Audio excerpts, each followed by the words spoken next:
વિદ્યાર્થી મિત્રો, ફરીથી આજે આપણે કરંટ અફેર્સના આ વિડીયોની અંદર સર્વ વિદ્યાર્થીઓનું હાર્દિક સ્વાગત છે. મિત્રો, હર વખતની જેમ આજે આપણે કેવા પ્રશ્નોની ચર્ચા કરવાના છે તો કે કોઈ અધિકારીઓની નિમણૂક થઈ હોય, કોઈ વડાપ્રધાન તરીકે નિમણૂક બન્યા હોય, અથવા તો કોઈ વ્યક્તિ છે ને કઈ એવોર્ડ મળ્યો હોય, કોઈ દિવસની ઉજવણી કરવામાં આવી હોય, અથવા તો આની અંદરથી કોઈ સ્પોર્ટ્સને લગતા પ્રશ્ન બનતા હોય, એવું આજે આપણે ફેબ્રુઆરી મહિનાના કરંટ અફેર્સ વિશે ચર્ચા કરવાના છીએ. તો ચાલો મિત્રો, આવા કંઈક અગત્યના પ્રશ્નો જાણતા જઈએ.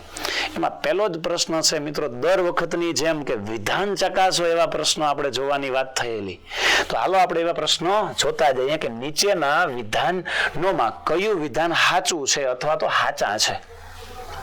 જો સાચું છે, સાચા છે, એ તમને કન્ફ્યુઝન કરવા સારું મૂકી શકે ભાઈ.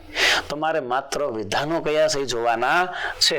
મિત્રો, વિશ્વના સૌથી મોટા AI એક્સપોનું ઉદ્ઘાટન દિલ્હીમાં કર્યું હતું. મિત્રો, દિલ્હી એટલે કે કોણ? ભારતની રાજધાની છે, ભારતની રાજધાની. અને સાહેબ AI એટલે શું? તો મિત્રો, AI નું પૂરું નામ તમને જણાવી દઉં હાલની અંદર, આર્ટિફિશિયલ ઇન્ટેલિજન્સ. Artificial intelligence.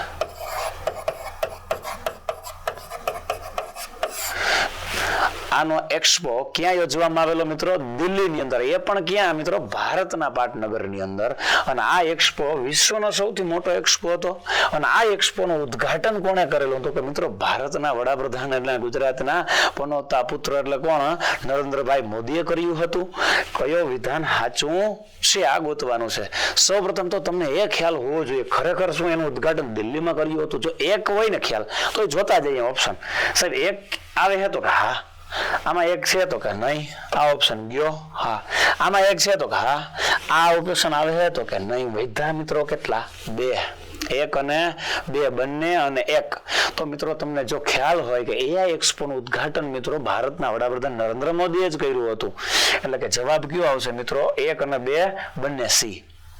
મિત્રો, તમને જણાવી દઉં, આ AI જે ટેકનોલોજી છે ને, આર્ટિફિશિયલ ઇન્ટેલિજન્સ, આવનારા સમયની અંદર AI રોબોટ, AI ની અંદરથી મોટા ભાગના 65% વર્ક AI થ્રુ થવાના છે. આવો એક્સપો ભારતની અંદર દિલ્હીમાં થયેલો. અને એની અંદર એક માત્ર 7 વર્ષના એક નાના વ્યક્તિએ AI વિશેનું એક મોટિવેશન લેક્ચર પણ આપેલું કે આવનારા સમયની અંદર AI છે કેટલું બધું કાર્ય કરશે. તો મિત્રો, આ AI ને લગતો એક પ્રશ્ન છે, ટેકનોલોજીને લગતો પ્રશ્ન છે. આના વિશે થોડુંક વધારે જાણતા જાઓ મિત્રો. આ AI જે એક્સપો છે એની સમિટ યોજાણી હતી ભારત 2026 ઇન્ડિયાની અંદર. એના વિશેનો કંઈક લોગો છે, એનું ચિત્ર આપ્યું છે ભરતનાટ્યમનું. અને આના વિશે વધારે જાણીએ મિત્રો તો AI જે ઇમ્પેક્ટ એક્સપો છે એ ભારતની અંદર ભારત સરકારના ઇલેક્ટ્રોનિક્સ એન્ડ ઇન્ફોર્મેશન ટેકનોલોજી મંત્રાલય દ્વારા આનું આયોજન કરવામાં આવ્યું હતું. અને આ આંતરરાષ્ટ્રીય પ્રદર્શન છે, ખાલી ભારત દેશ પૂરતું સીમિત નહોતું. વિશ્વના, હું ફરીથી કહું, વિશ્વના મોટા ભાગના દેશોએ આની અંદર ભાગ લીધેલો. અને મિત્રો, આ કઈ તારીખથી? તો કે 16 થી લઈ અને 20 ફેબ્રુઆરી દરમિયાન આ એક્સપોનું આયોજન કરવામાં આવેલું. અને કઈ જગ્યાએ? તો કે દિલ્હીમાં, ભારતનું જે પાટનગર છે એની અંદર. અને આ જે ઉદ્ઘાટન છે મિત્રો, એનું વડાપ્રધાન નરેન્દ્ર મોદીએ 16 તારીખના રોજ કરેલું હતું. મિત્રો, તમને એક બાબત ખાસ તમને જણાવી દઉં, AI રોબોટ થી શિક્ષણ આપવાની શરૂઆત જો કોઈ શહેરમાં પણ કરવામાં આવી હોય તો દિલ્હીની અંદર કરવામાં આવેલી છે. દિલ્હીની અંદર શાળાની અંદર AI રોબોટ થ્રુ શિક્ષણ આપવાની શરૂઆત થઈ ગઈ છે. શિક્ષકો થ્રુ નહીં પણ રોબોટથી, AI રોબોટથી. તો મિત્રો, એની અંદર તમે કોઈ પણ પ્રશ્ન પૂછો છો, એજ્યુકેશનને લગતા, તમારા જાણકારીને લગતા તમામ પ્રશ્નોના જવાબ એ આપે છે. એટલે આ પણ યાદ રાખજો, AI થ્રુ, AI થી શિક્ષણ આપવાની પહેલ ભારતના કયા શહેરમાં શરૂ કરવામાં આવેલ છે? મિત્રો, તમને જણાવી દઉં, દિલ્હીની અંદર. ક્યાં છે? દિલ્હીની અંદર. તો આ ટેકનોલોજી બાબતનો આ પ્રશ્ન બની શકે છે. મિત્રો, આની અંદર AI ટેકનોલોજીનો જે જનક કહેવાય ને, આર્ટિફિશિયલ ઇન્ટેલિજન્સનો જનક, એ જે ફોલ્ટમેન નામનો વ્યક્તિ છે, જે આનો દાતા છે AI નો, એ પણ આ સમિટની અંદર હાજર રહ્યો હતો. આ સમિટમાં એટલે એ પણ તમને પૂછ્યો કે AI સમિટ વિશેના મુદ્દામાં. ચાલો મિત્રો, આવો જ કંઈક બીજા પ્રશ્ન વિશે પણ અગત્યના છે તે આણતા જઈએ. મિત્રો, ભારતના જે વડાપ્રધાન છે નરેન્દ્રભાઈ મોદી, એને હાલની અંદર જે ગુવાહાટી છે એમાં એક નદી છે એના ઉપર કુમાર ભાસ્કર વર્મા પુલનું ઉદ્ઘાટન કર્યું છે. તો મિત્રો, પહેલા તો નરેન્દ્રભાઈ મોદી જે વસ્તુનું ઉદ્ઘાટન કરે છે, કોઈ સમિટમાં જાય છે અને એ કોઈ દિવસમાં ભાગ લેતો હોય તો એના વિશેના પ્રશ્નો ખાસ ભાર આપવો. અને એવા પ્રશ્નો વારંવાર પરીક્ષામાં પૂછાતા હોય છે. તો પહેલા તો જણાવી દો મિત્રો, આ ગુવાહાટીની જે વાત આવી, ત્યાં નદી જે કઈ આવી છે, કઈ હોય એ નદી તમને ખ્યાલ હોય તો જવાબ આવડી જાય. મિત્રો, તમને જણાવી દઉં, ભારતની જે નદી છે કઈ છે મિત્રો? બ્રહ્મપુત્રા. કઈ નદી છે? બ્રહ્મપુત્રા. આ બ્રહ્મપુત્રા નદી છે ને એના ઉપર આ જે ભાસ્કર વર્મા પુલ છે ને એનું ઉદ્ઘાટન કર્યું છે. અને એ એક લેનમાં નથી મિત્રો, 6 લેનની અંદર છે. એના વિશે થોડી વધારે વિગતો જાણીએ. કુમાર ભાસ્કર વર્મા સેતુ એ આસામની અંદર જે ગુવાહાટી છે એની અંદર 6 લેન અને આધુનિક પુલ છે. ભાઈ, તમને જરાક આ ચિત્ર પણ આની અંદર દેખાય છે મિત્રો. 6 લેન મતલબ કે એક સાથે 6 સાધનો ચાલી શકે ને એવો લેન વાળો રસ્તો આસામની અંદર ગુવાહાટીમાં નરેન્દ્ર મોદી દ્વારા ઉદ્ઘાટન કરવામાં આવ્યું છે. અને આ પુલ કયા બે શહેરોને જોડશે મિત્રો? આસામની અંદર ગુવાહાટી અને ઉત્તર ગુવાહાટી. જેમ આપણે કેમ નવી મુંબઈ અને મુંબઈને જોડતો વચ્ચે પુલ છે, સેમ વસ્તુ ગુવાહાટી અને ઉત્તર ગુવાહાટીને જોડવાનું કામ આ કરશે. અને એ જેવો તેવી લંબાઈ નથી મિત્રો, 1.24 કિલોમીટર, એ પણ નદી ઉપર. અને આ લંબાઈ કુલ કેટલી? તો કે 8.4 કિલોમીટર. અને આ કોરિડોર છે આખો, 2 ભાગો છે ને, એક ઉત્તર ને એક દક્ષિણ, એને જોડતો એક ભાગ તરીકે આ બ્રિજ બનાવવામાં આવ્યો છે. મિત્રો, આ બ્રિજનું નામ શા માટે એવું રાખવામાં આવ્યું છે? મિત્રો, તમને જણાવી દઉં, આસામનું પહેલા નામ હતું કામરૂપ. આસામનું જૂનું નામ શું હતું? કામરૂપ. અને આ આસામના પ્રખ્યાત એક રાજા હતા મિત્રો, એનું નામ હતું રાજા ભાસ્કર વર્મા. એના નામ પરથી આ બ્રિજનું નામ રાખવામાં આવ્યું છે. આસામનું નામ કામરૂપ હતું. મિત્રો, આસામની અંદર તમે વિગતો જાણીએ તો ખાસ યાદ રાખજો મિત્રો, આસામ જે રાજ્ય છે એની જે રાજધાની છે મિત્રો, આપણે એને દિબ્રુગઢ આવું કંઈક બોલીએ છીએ, દિબ્રુગઢ. અને મિત્રો, આ દિબ્રુગઢ હતી રાજધાની, પછી કંઈક ગુવાહાટી રાજધાની રાખી. અને દિબ્રુગઢ શેના માટે જાણીતું? તમને યાદ કરાવું ટેકનોલોજી બાબતમાં કે મિત્રો, વિશ્વની અંદર સૌપ્રથમ ખનિજ તેલનો જે કૂવો છે ને એ આસામના દિબ્રુગઢ શહેરની બાજુમાં એક ગામ આવ્યું, માકુમ નામનું ગામ. ફરીથી જણાવી દઉં, કયું ગામ છે મિત્રો?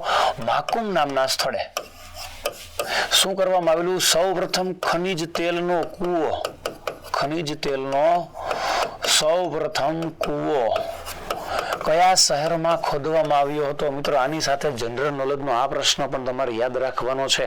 અને મિત્રો, ખનિજ તેલની વાત આવી તો યાદ રાખજો, ખનિજ તેલ એટલે કેવો સ્ત્રોત છે? તો કે પુનઃ અપ્રાપ્ય. પુનઃ અપ્રાપ્ય. તો સાહેબ, આ પુનઃ અપ્રાપ્ય એટલે શું? તો કે નજીકના ભવિષ્યમાં માનવીય વડે, માનવીય સાધનો વડે, માનવીય પ્રવૃત્તિઓ વડે ખૂટી જાય એવો સ્ત્રોત એટલે પુનઃ અપ્રાપ્ય સ્ત્રોત.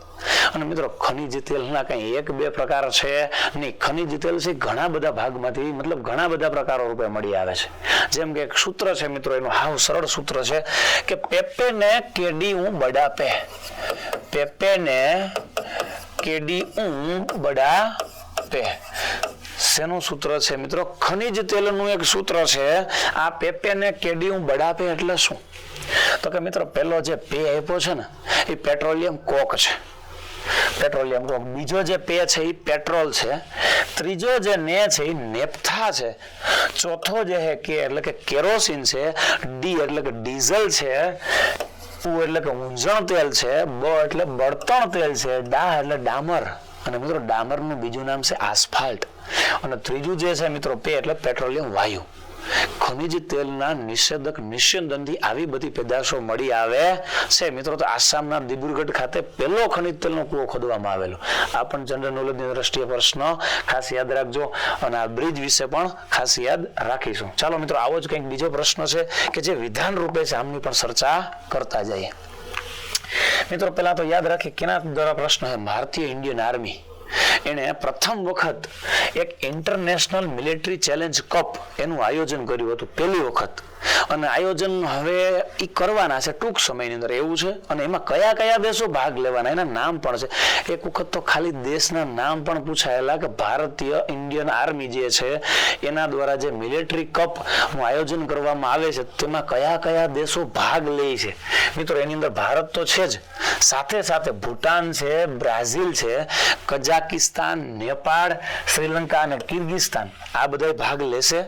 મિત્રો આ કંઈક વિધાન રૂપે પ્રશ્ન પૂછ્યો છે, કયું વિધાન સાચું છે? સૌપ્રથમ તો ઇન્ડિયન આર્મી છે તો પેલા તો પ્રશ્ન થાય કે ઇન્ડિયન આર્મી તો કે ભારત છે તો કે ભારત તો ભાગ લેતો જ હશે. એટલે આના ઉપરથી આનો જવાબ થોડોક મળી જાય. તમે વિધાન રૂપે જોતા જાઓ. પેલું આપ્યું છે, બીજું આપ્યું છે, 1 અને 2 બંને આપ્યા છે અને એક પણ નહીં આપ્યું છે. આનો હેતુ શું છે પેલા તો એ યાદ રાખીએ અને પેલા તો આની અંદર કંઈક જવાબ ગોતવાનો ટ્રાય કરો તો ઇન્ડિયન આર્મી એટલે ભારત જ થયું. તો ભારત એમાં ભાગ લે છે તો કે આમાં ઓપ્શનમાં ભારત છે તો આ બધાને આપણે કંઈ નિગ્લેક્ટ કરી શકશું નહીં. તો જોઈને જ મિત્રો ખ્યાલ આવી જાય કયો જવાબ આવે, 1 અને 2 બંને. થોડી વધારે વિગત મિત્રો આના વિશે જાણતા જઈએ આપણે. તો જે કપનું આયોજન કરવામાં આવેલું એમાં કંઈક આ બધા દેશના લોકો કંઈક આવી રીતે એક વખત મળેલા અને એની અંદર તો કે ક્યાં તો કે મિલિટરી એડવેન્ચર ચેલેન્જ કપ એનું કંઈક નામ આવું છે, MACC. એ આયોજન કરવામાં આવ્યું હતું. આ આયોજન 18 થી 23 ફેબ્રુઆરીમાં પૂર્વી હિમાલયની તળેટી છે ત્યાં આસામના દિબ્રુગઢના આસપાસના વિસ્તારમાં આયોજન કર્યું હતું. બધી જગ્યાએ, ખાલી એક જગ્યાએ જાય નહોતું થયું. અલગ અલગ એક્ટિવિટી અલગ અલગ પ્રદેશમાં કરવામાં આવેલી. આ ઇવેન્ટમાં શું હેતુ શું હતો તો કે સૈનિકોની શારીરિક અને માનસિક ક્ષમતા ચકાસવા હેતુથી આ 2 શ્રેણીઓમાં રાખવામાં આવેલું. એક તો માનસિક ક્ષમતા ચકાસવા માટે અને શારીરિક. સાહેબ શારીરિક એટલે હું શરીરની અંદર જે ફિટનેસ કહેવાય ને એના માટે દોડનું આયોજન કરેલું હોય, એના માટે કોઈ કૂદકાનું આયોજન કરવામાં આવ્યું હોય, રસા ખેંચનું આયોજન કરવામાં આવ્યું હોય, એની વિશે કોઈ લાંબી દોડ કરવામાં આવી હોય, મેરેથોન દોડ કરવામાં આવી હોય. પછી માનસિક ચકાસણી માટે કોઈ ટેસ્ટનું આયોજન કરવામાં આવ્યું હોય, મનોવૈજ્ઞાનિક કસોટીનું આયોજન કરવામાં આવ્યું હોય. એમાં જે દોડની વાત આવી ને તો દોડ કહેવાય છે ડુઆથોન. 21.1 કિલોમીટર દોડ અને 59.5 કિલોમીટર સાયકલિંગ આ બંને કરવામાં આવે ને ડુઆથોન કહેવાય. જ્યારે ટ્રાયથોન એટલે કે 3 રમતો હોય એની અંદર. જેમ કે 3 એટલે કોણ, એક દોડ છે, એક સાયકલિંગ છે અને એક રિવર રાફ્ટિંગ. એ પણ અલગ અલગ કિલોમીટરની અંદર. અને રિવર રાફ્ટિંગ પણ કઈ નદીમાં કરવામાં આવેલું? સિયાંગ નદીમાં. મિત્રો હેતુ હું તો કે શારીરિક ક્ષમતા અને માનસિક ક્ષમતાના હેતુથી કઈ નદી ઉપર પૂછાય તો યાદ રાખવું, સિયાંગ નદીમાં. કઈ નદીમાં? સિયાંગ નદીમાં. તો મિત્રો આની અંદરથી પણ ફોજ વિશેનો કંઈક પ્રશ્ન બને તો આવી રીતે પૂછાતો હોય, આ પણ યાદ રાખતા જાશું. મિત્રો ભારતના પ્રવાસી હોય ને, પ્રવાસી એ કદાચ બહારના દેશમાં જાય છે તો આપણે જેમ ભારતીય લોકો કેમ વિદેશ રહે છે તો આપણે એને NRI કહીએ, એવી રીતે ભારતના જે લોકો બહાર જાય છે એને પ્રવાસી માટે એક સન્માન આપવામાં આવે છે. મિત્રો એને કહેવાય હિન્દ રત્ન પુરસ્કાર. હિન્દ રત્ન પુરસ્કાર ભારતીય પ્રવાસીઓને આપવામાં આવતું સર્વોચ્ચ પુરસ્કાર છે. કોને વાત કરી? ભારતીય પ્રવાસીઓને કે જે વિદેશમાં વસતા હોય એને. અને ભારતીય મૂળના, ભારતના હોય મૂળના અને અત્યારે રહેતા હોય વિદેશમાં.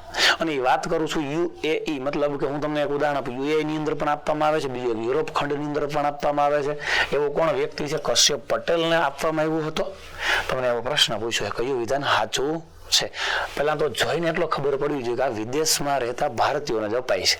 તો પેલો મુદ્દો આની યાર થોડોક બંધ બે છે, ભારતીય પ્રવાસીઓને આપે. હાલો પેલો વિધાન ક્યાં આવે તો કે હા એક આમાં આવે. પછી આ ઓપ્શન નીકળી જાય તો કે યસ, આ ઓપ્શન પણ નીકળી જાય તો કે યસ. વૈધા 2 જવાબ ગોતવા માટેની મિત્રો સરળમાં સરળ આ રીત છે. વિધાનવાળા પ્રશ્ન પૂછાય તો ફાયદાકારક પણ છે, પણ જો જાણતા હોય તો. હાલો સાહેબ હજી જોતા જાઓ. ભારતીય મૂળના કોણ વ્યક્તિ હતા તો કે કશ્યપ પટેલ હતા, કે જેને હિન્દ રત્ન પુરસ્કાર આપવામાં આવ્યો હતો. મિત્રો જેનો કંઈક આની અંદર જોઈએ તો આ બંને ઓપ્શન કેવા છે? સાચા છે. એટલે જવાબ શું આવશે? 1 અને 2 બંને. અને મિત્રો જેને સર્ટિફિકેટ આપવામાં આવે છે એમાં કેવો લોગો હોય છે એનું કંઈક ચિત્ર પણ આપેલું છે, જોતા જઈએ. હિન્દ રત્ન એવોર્ડ એમાં જે આખે આખું હોય ને ભારતનો એક નકશો દોરેલો હોય છે. અને આ નકશાની સાથે સાથે એક ગળામાં લટકાવવા માટે જે દોરી રૂપે આપેલું હોય છે એ લટકાવવામાં આવે છે.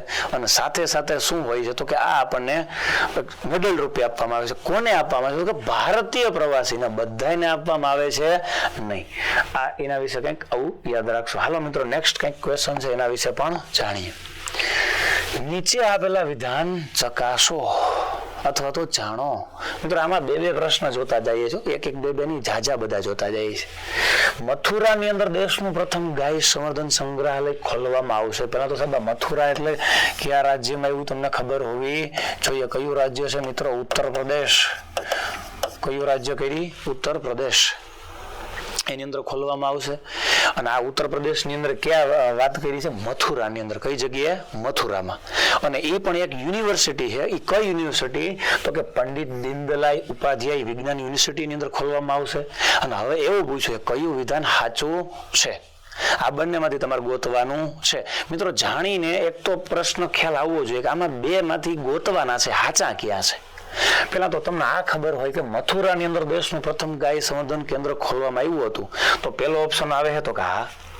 પેલો ઓપ્શન એક ખબર હોય તો બીજો એક ઓપ્શન છે પેલા વાળો તો કે હા બી પણ છે. આમાં પેલો ઓપ્શન છે તો કે નહીં, એક ઓપ્શન નીકળી ગયો. પેલા તો ઓપ્શન નિગ્લેક્ટ કેમ કરવા જો ખ્યાલ નથી એ પણ તમને ખબર હોવી જોઈએ. મિત્રો બી ઓપ્શન આવતો નથી. હજી એક પણ ઓપ્શન આપ્યો ડી એક પણ નહીં છે, આ પણ નથી આવતો. આ બે વિશે ખ્યાલ આવી ગયો તો હવે થોડુંક આગળ કેમ પસંદગી કરવી? તો સાહેબ પેલા આ ખબર હોવી જોઈએ પંડિત દીનદયાળ ઉપાધ્યાય વિજ્ઞાન યુનિવર્સિટી એ પણ ઉત્તર પ્રદેશની અંદર જ આવેલી છે. તો બે મુદ્દા ખ્યાલ થયા. તો કે આ તો કે એક અને બે બંને કેવા આવશે? તો કે સાચા. આની અંદર જવાબ શું આવશે? એક અને બે બંને. સાહેબ આટલું જ ન યાદ રાખતા, આના વિશે કંઈ વધારે યાદ રાખી શકાય? શા માટે? આ ગાય સંવર્ધન માટે જ ખોલવામાં આવ્યું. મિત્રોના દિવસોના દિવસે ગાયોની જે સંખ્યા છે ને એ લુપ્ત થતી જાય છે. તો એ લુપ્ત થતી ગાયોનું સંવર્ધન થાય એનું ધ્યાન રાખી શકાય એ માટે આની અંદર આ કેન્દ્ર છે ને ખોલવામાં આવ્યું છે. થોડુંક જાણતા જાય આ મ્યુઝિયમમાં ક્યાં આવ્યું? તો કે મથુરાની અંદર આવ્યું છે. અને કોની અંદર? તો કે પંડિત દીનદયાળ ઉપાધ્યાય ત્યાં એક વેટરનરી સાયન્સ યુનિવર્સિટી છે ત્યાં આ ખોલવામાં આવ્યું છે કેન્દ્ર. અને એ કેમ્પસની અંદર જ ખોલવામાં આવ્યું છે. અહીં ભારતીય ગાયોની ખાસ યાદ રાખજો, ભારતીય ગાયોની જ વાત કરી છે. એમાં મુખ્ય અને લુપ્ત થતી જાતિ. પહેલા તો લુપ્ત થતી હોય એટલે કેવી સાહેબ? જેમ કે એ નાશ થવાને આરે હોય એવી, અને સાથે સાથે એમની સંખ્યા દિવસે ને દિવસે ઘટતી જાતી હોય એવી જાતિઓનું સંરક્ષણ થાય ને એમાં કેટલી? તો કે 100 જેટલા ડિજિટલ અને ફિઝિકલ મોડેલ એમાં શું કરવામાં આવે? પ્રદર્શિત કરવામાં આવે. સાહેબ આનો હેતુ શું મોડેલ પ્રદર્શિત કરવાનો? તો કે ગાયોનું સંવર્ધન થાય ને એટલે જે પણ લોકો આ યુનિવર્સિટીની મુલાકાતે આવે ને એને ખ્યાલ આવે કે ગાયોનું સંરક્ષણ માટે કેવી રીતે એના મુદ્દાઓ છે, કેવા નિયમો છે, એને કયો ખોરાક ખવડાવવાનો છે, એનું રક્ષણ કરવા માટે શું શું પાલન કરવાનું છે. આવા એક બે નહીં પણ કેટલા મોડેલો? તો કે 100 જેટલા. હજી વધારે. આ મ્યુઝિયમ છે એ ગાયોના ધાર્મિક, સાંસ્કૃતિક અને આધ્યાત્મિક મહત્વ એની ત્રણેય સાથે જોડી દીધું છે એવું મ્યુઝિયમ બનાવવામાં આવ્યું છે. જેમ કે ગાયનું કોઈ ચિત્ર લગાડેલું હોય ને આધ્યાત્મિક મહત્વ હું એનું એવા પણ ચિત્રો લગાડેલા છે. અને આધુનિક, વૈજ્ઞાનિક અને આયુર્વેદિક ફાયદા. જેમ કે સાહેબ ગાય છે ને, ગાય એનું દૂધ છે ને, દૂધ મિત્રો એનો રંગ કંઈક હોય છે પીળો. સાહેબ આ ગાયનો દૂધનો પીળો રંગ શું કરે? તો કે આપણા શરીરમાં જે ભેંસનું દૂધ છે ને એના કરતાં પાચન થવામાં સરળ હોય. શા માટે પાચન થવામાં સરળ હોય? એમાં કંઈ એવું પ્રોટીન છે? તો કે હા મિત્રો, ગાયના દૂધમાં એક ખાસ પ્રકારનું પ્રોટીન છે મિત્રો. એ પ્રોટીનનું નામ છે કેરોટીન પ્રોટીન. કયું છે? Carotene protein. કે જે ચરબીયુક્ત ખોરાક છે ને, ભેંસ વાળું દૂધ છે ચરબી વાળું હોય. અને એનું કારણ હતું કે સાહેબ ભેંસના દૂધનો સફેદ રંગ છે ને એ એક પ્રોટીન છે મિત્રો. એ પ્રોટીનનું નામ છે કેસીન નામનું પ્રોટીન. અને એના લીધે છે તો એમાં ચરબી વધારે છે. આ દૂધમાં ચરબી કેવી છે? કહું ઓછી છે. ચરબી તો ઓછી છે, સાથે સાથે રોગ પ્રતિકારક શક્તિ વધારે હોય. કોના દૂધની સાપેક્ષે? ભેંસના દૂધની સાપેક્ષે.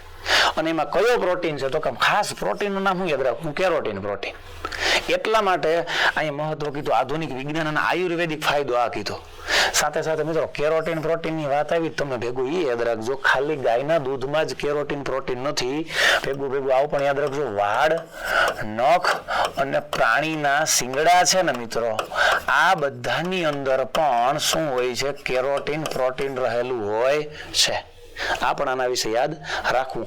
જે ગાય સંવર્ધનની તો પ્રશ્ન છે જ, ભેગા આવા વિજ્ઞાનની અંદરથી આવા પ્રશ્ન પણ આમાં બને છે.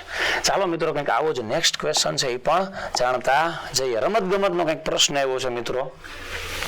કઈ મહિલા ક્રિકેટરને sports woman of the year તરીકે જાહેર કરવામાં આવી છે? મિત્રો 3 ઓપ્શન કંઈક આપ્યા છે. પહેલા તો ઓપ્શન ઉપરથી જવાબ ગોતવાની ટ્રાય કરતા જઈએ મિત્રો. પહેલા તો જણાવી દઉં, આપવામાં આવ્યો છે તે રમતો હોવું જોઈએ. તમને યાદ હોય તો મિતાલી રાજ તો કેવું છે, ક્રિકેટમાંથી નિવૃત્તિ લઈ લીધી છે. કોણ લઈ લીધી છે? નિવૃત્તિ. જોઈને ઓપ્શન કેમ પસંદ કરવા, પહેલા તો ખ્યાલ નથી તો આવી રીતે પસંદ કરવું. હાલમાં રમે છે કોણ? તો કે 2. એમાંથી આ હરમનપ્રીત કૌર તો જેમ કે ભારતના ક્રિકેટ ટીમના કોણ છે, મહિલા ક્રિકેટ ટીમના હાલમાં કેપ્ટન છે. અને આને પણ એક વખત આવો એવોર્ડ મળેલો છે 2023માં. ઘણી વખત એવું પૂછ્યો, હરમનપ્રીત કૌરને sports woman of the year કયા વર્ષે આપવામાં આવેલો? 2023માં. એ ખ્યાલ હોવો જોઈએ કે આપવામાં આવેલો. મિત્રો આ સિવાય બીજી પણ વાત કરીએ ને તો હમણાં જ 2026 ની અંદર મિત્રો કોને? હરમનપ્રીત કૌરને પદ્મશ્રી એવોર્ડ પણ મળી ગયો છે. કે એવોર્ડ મળી ગયો છે? પદ્મશ્રી એવોર્ડ પણ મળ્યો. સાહેબ આને તો મળ્યો છે, સાથે સાથે ભારતના જે પુરુષ ક્રિકેટ ટીમના કેપ્ટન છે કોણ છે? રોહિત શર્મા. એમને પણ મળેલો છે. તો હા સાહેબ, સાથે સાથે રોહિત શર્માને પણ મળેલો છે. એ 2 પણ યાદ રાખવાનું છે. હવે સાહેબ આમાંથી ઓપ્શન ગોતો કે તો આમની અંદર sports of the woman year તરીકે કોને જાહેર કરવામાં આવ્યા છે? મિત્રો જવાબની અંદર કોને? સ્મૃતિ મંધાના. ખાલી એટલું જ નથી યાદ રાખવાનું સ્મૃતિ મંધાના વિશે, બીજું પણ આવો યાદ રાખજો મિત્રો. સ્મૃતિ મંધાના વિશે 10,000 રન પૂરા કરનાર ભારતીય મહિલા ક્રિકેટર કોણ છે? આવો પ્રશ્ન બને તોય કોને યાદ રાખવાના? સ્મૃતિ મંધાના. મિત્રો PYQ નો હેતુ શું કે એક ઓપ્શન જ ખાલી નથી આવડવો જોઈએ, એના કરતા વધારે મુદ્દા શું છે, આમાંથી કેવા જવાબો મળશે આ પણ યાદ રાખવાનું છે. મિત્રો હજી તમે આના વિશે જાણો તો આને એક અર્જુન એવોર્ડ પણ મળેલો છે. રમતગમતનો સર્વશ્રેષ્ઠ એવોર્ડ ગણાય છે. અને આ અર્જુન એવોર્ડ અર્જુનની યાદમાં આપવામાં આવે છે. 1960 થી આપવામાં આવે છે. દર વર્ષે 25 લોકોને અપાય છે. તમે મને કોમેન્ટમાં આ પણ જણાવજો કે હરમનપ્રીત કૌરને કઈ સાલમાં અર્જુન એવોર્ડ મળ્યો હતો. આ પણ મને ખાસ જણાવજો. ચાલો મિત્રો, આવા જ કંઈક અગત્યના ફરીથી નવા પ્રશ્નો આપણે જાણતા જઈએ. મિત્રો આજે સ્મૃતિ મંધાનાની વાત કરી, તેનું કંઈક ચિત્ર આપેલું છે અને આજે એને એવોર્ડ આપવામાં આવ્યો છે એ છે. હાલો હજી જાણીએ મિત્રો. એક national highway authority of India એ બી કોરિડોર પહેલ શરૂ કરી. સાહેબ તો બી એટલે શું? પેલા તો મધમાખી. બી એટલે શું છે? મધમાખી. સાહેબ મધમાખીનો પણ કોરિડોર હોય. તમે મિત્રો હાઈવે ઉપર જતા હોય ને, હાઈવે ઉપર 6 લેન હોય, 4 લેન હોય, 2 લેન હોય, તો વચ્ચે ખબર હોય તો ફૂલ વાવવામાં આવે. ફૂલ, એ ફૂલનો હેતુ શું હોય તો કે બે હેતુ છે. એક તો વનસ્પતિનો ડેવલપ થાય અને એ વિસ્તારની અંદર રહેતા જે જીવો છે એને નુકસાન ન થાય. બીજું આપણે જે સાંજના સમયે લાઇટો આંખમાં આવે ને એ પણ ન આવે. આવા કંઈક હેતુ છે. ખાલી ડેકોરેશન સારુંથી જ નથી લગાડતા, આવા કંઈક હેતુ છે. દરેક જગ્યાએ અલગ અલગ હેતુ હોય. તો આવી પહેલ national highway authority of India. મિત્રો પહેલા તો NHAI છે તો એનું પૂરું નામે ઘણી વાર પૂછે. તો મિત્રો એનું નામ શું છે? NHAI નું નેશનલ એટલે હાઈવે ઓથોરિટી ઓફ ઇન્ડિયા.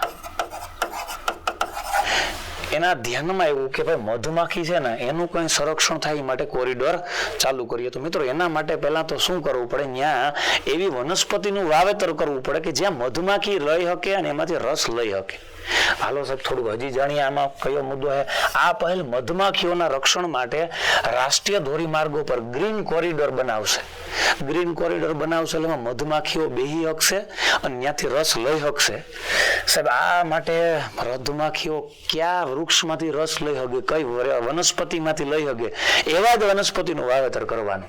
જેમ કે લીમડો છે, મહુવા છે અને પલાસના વૃક્ષો વાવવામાં આવશે.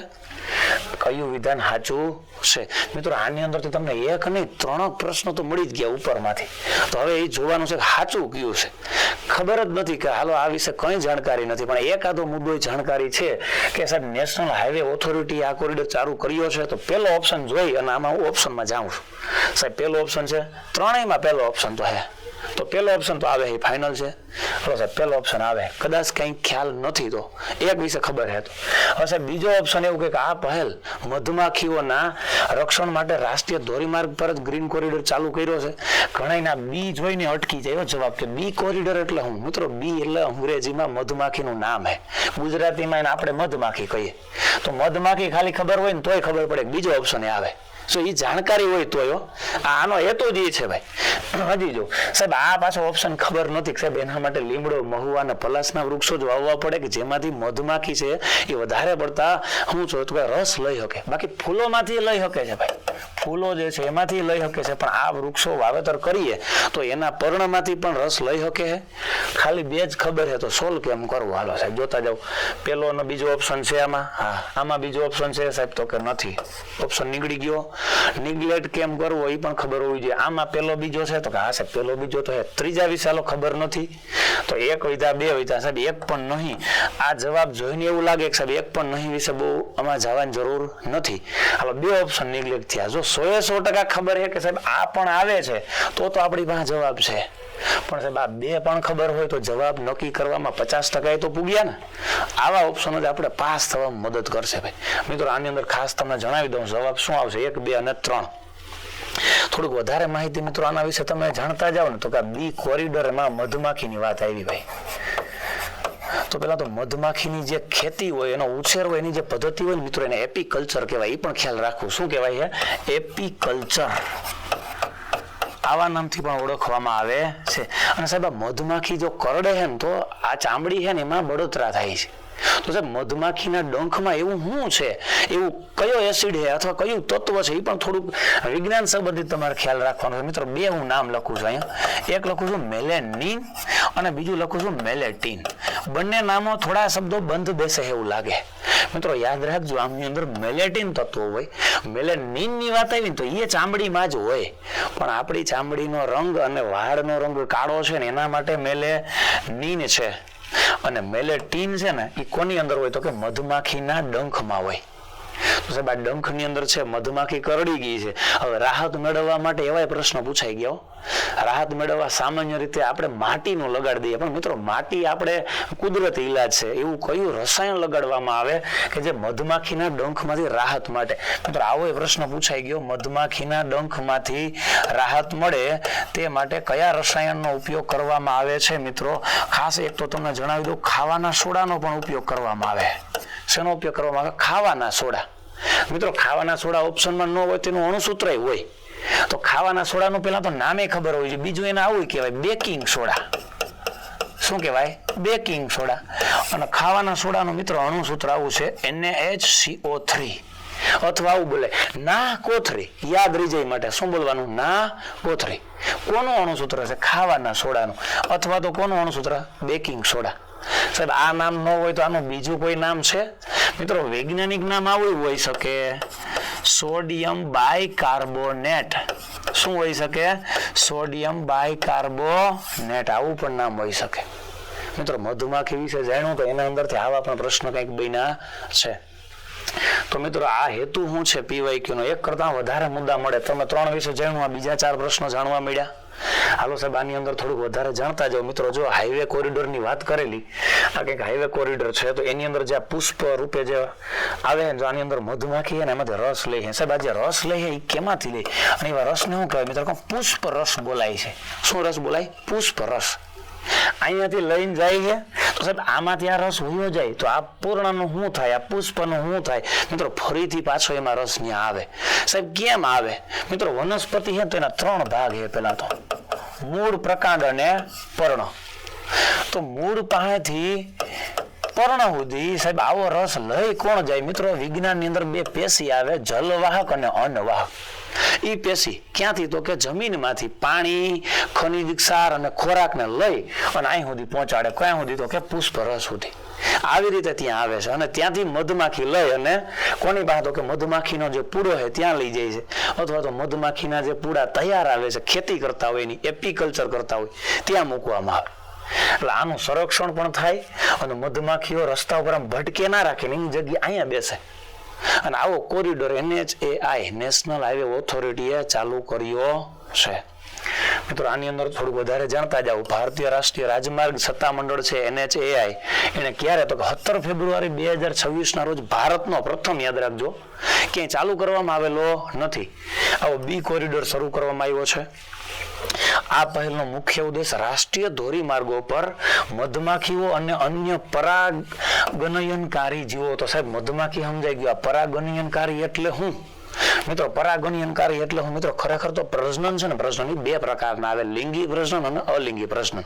તો સાહેબ આ વનસ્પતિ છે એ કેમ પ્રજનન કરતું હોય? મિત્રો આકૃતિ થોડીક આપણે બહુ સારી નહીં દોરી શકીએ, પણ થોડીક સમજણ માટે તમને હું ક્લિયર કરાવી દઉં. બે પ્રકારના પરાગણયન આવે, સ્વપરાગણયન અને પરપરાગણયન. તો સાહેબ સ્વ એટલે હું તો કે પોતાના જ પુષ્પ ઉપરથી ઉડીને બીજું જે પુષ્પ છે ત્યાં જાય છે અને ત્યાં જે પ્રકારનું પ્રજનન થાય ને સ્વ શબ્દ બોલાય. અહીંયા એક શબ્દ પરપરાગણયન.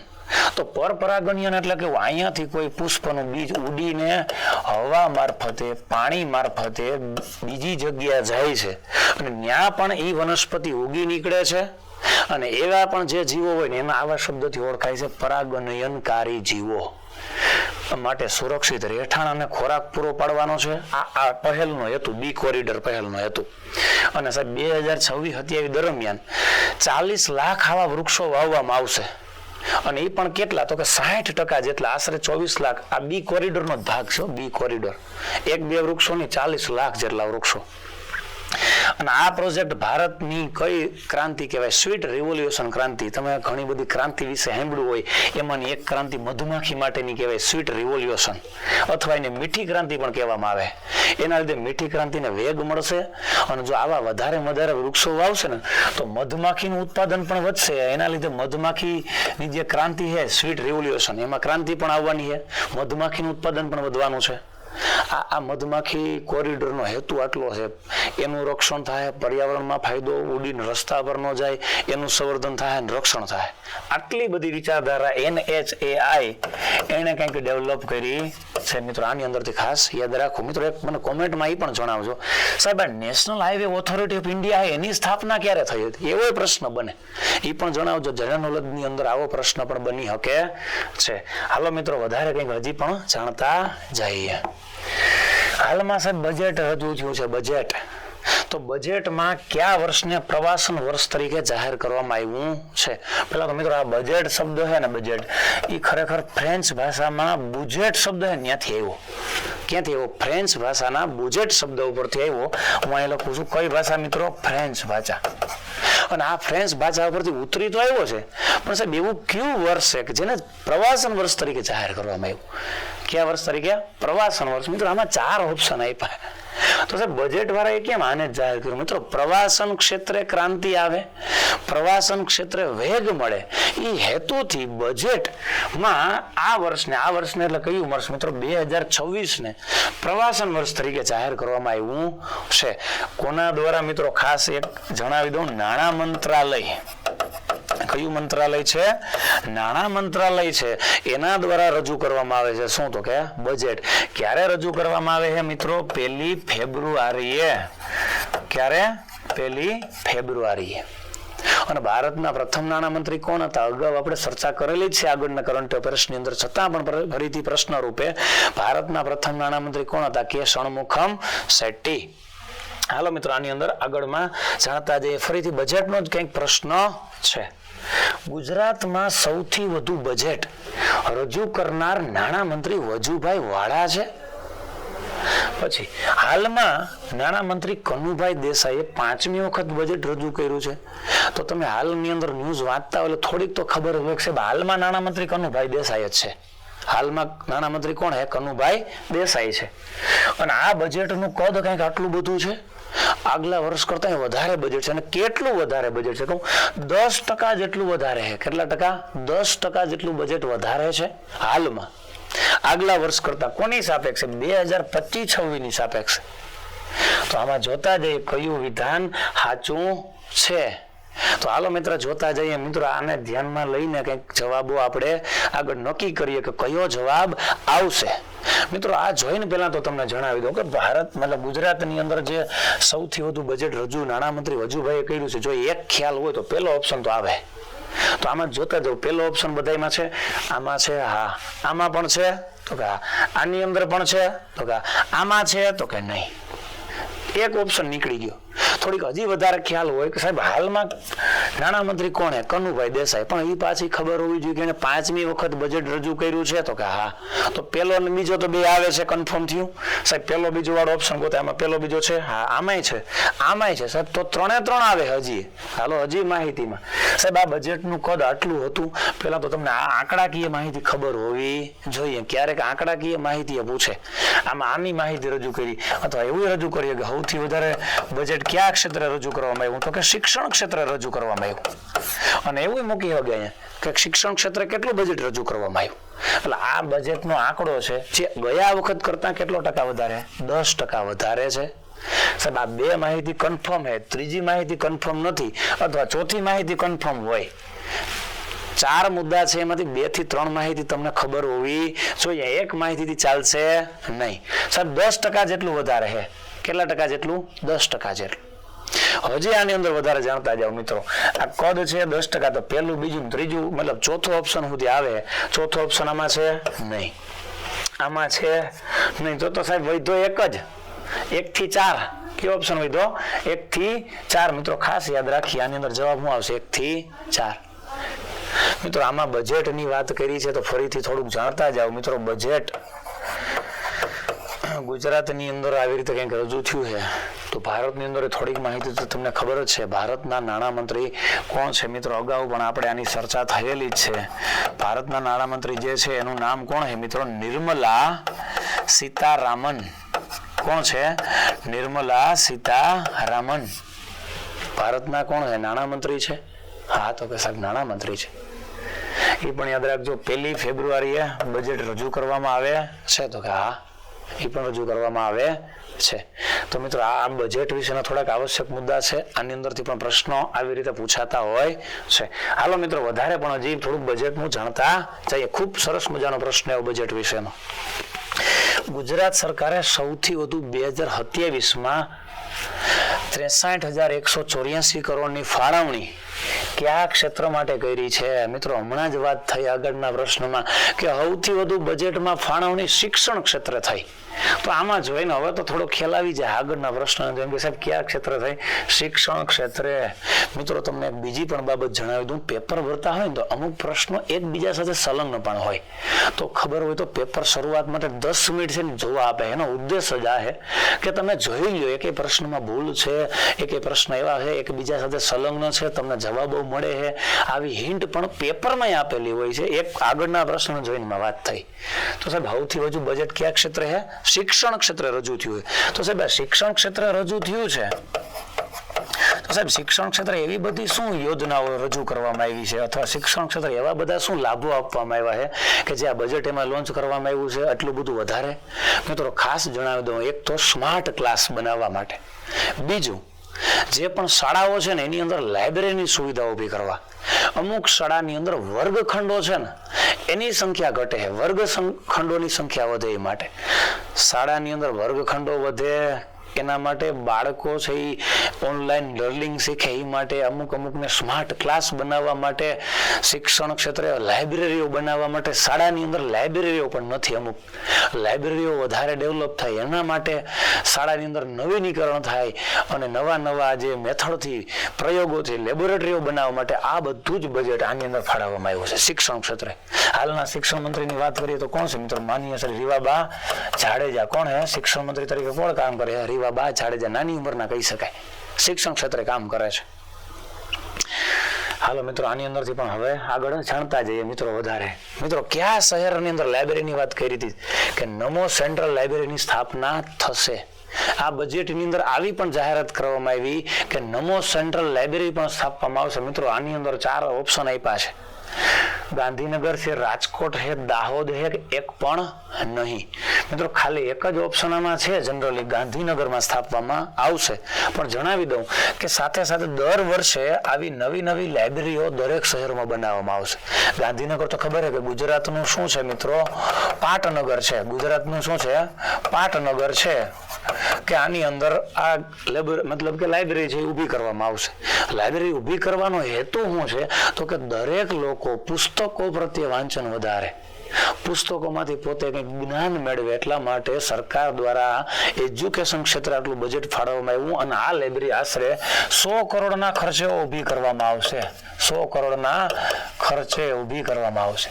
અને આવી એક જ લાઇબ્રેરીની દર વખતે નવા શહેરોમાં આવી લાઇબ્રેરીઓ બનાવવામાં આવશે. ચાલો હજી નેક્સ્ટ પ્રશ્ન પણ આપણે જાણતા જઈએ. સાહેબ બજેટની અંદર આ એક યોજના વિશે પણ જણાવવામાં આવ્યું છે. ગર્ભવતી મહિલાઓ માટે કસ્તુરબા પોષણ યોજનાની પણ જાહેરાત કરવામાં આવી છે. પછી નવજાત શિશુના પોષણ સ્તરમાં સુધારો કરવા માટે જ આ યોજનાની જાહેરાત કરવામાં આવી છે. સાહેબ આ યોજના છે પેલા તો કોના માટે કામ કરે છે જોઈને કસ્તુરબા પોષણ યોજના મિત્રો જનરલી જોઈને થોડોક અંદાજ આવી જાય કે સાહેબ આ કસ્તુરબા છે ને એક મહિલા છે તો મહિલા હેતુ માટે જ આ યોજના જાહેર કરવામાં આવી.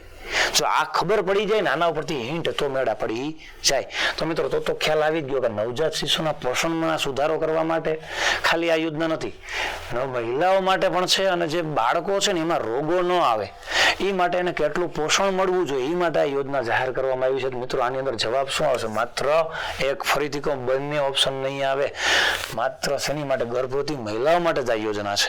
ચાલો થોડુંક વધારે આ યોજના વિશે જાણતા જોઈએ. અને ગમે તે મહિલાને આ યોજના હેઠળ લાભ મળતો નથી. ખાસ તમને જણાવી દઉં કસ્તુરબા પોષણ યોજના KPSY એ ગુજરાત સરકાર દ્વારા ગરીબી રેખા નીચે જીવતા સગર્ભા મહિલાઓ અને તેમના નવજાત બાળકોના પોષણ સ્તરમાં સુધારો લાવવા માટે ચલાવવામાં આવતી મહત્વપૂર્ણ યોજના છે. સાહેબ તો આ BPL એટલે શું? બિલો પોવર્ટી લાઈન.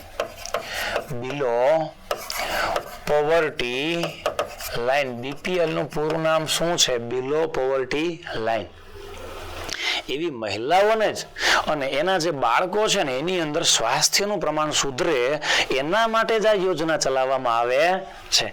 આ યોજનાનો મુખ્ય હેતુ શું? તો કે રાજ્યોમાં કુપોષણ એટલે એમને આહારના જે ઘટકો છે ને એ પૂરતા પ્રમાણમાં નથી મળતા એટલે શરીરમાં વિકાસ થતો નથી, કુપોષિત રહી જાય છે.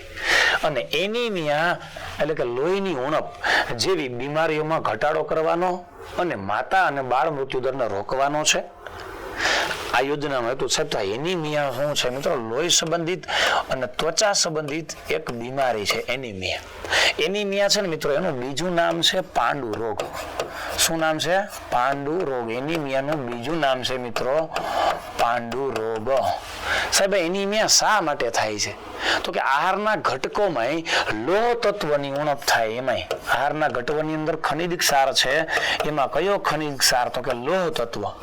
મિત્રો લોહ તત્વનું બીજું નામ છે આયન. શું નામ છે? આયન.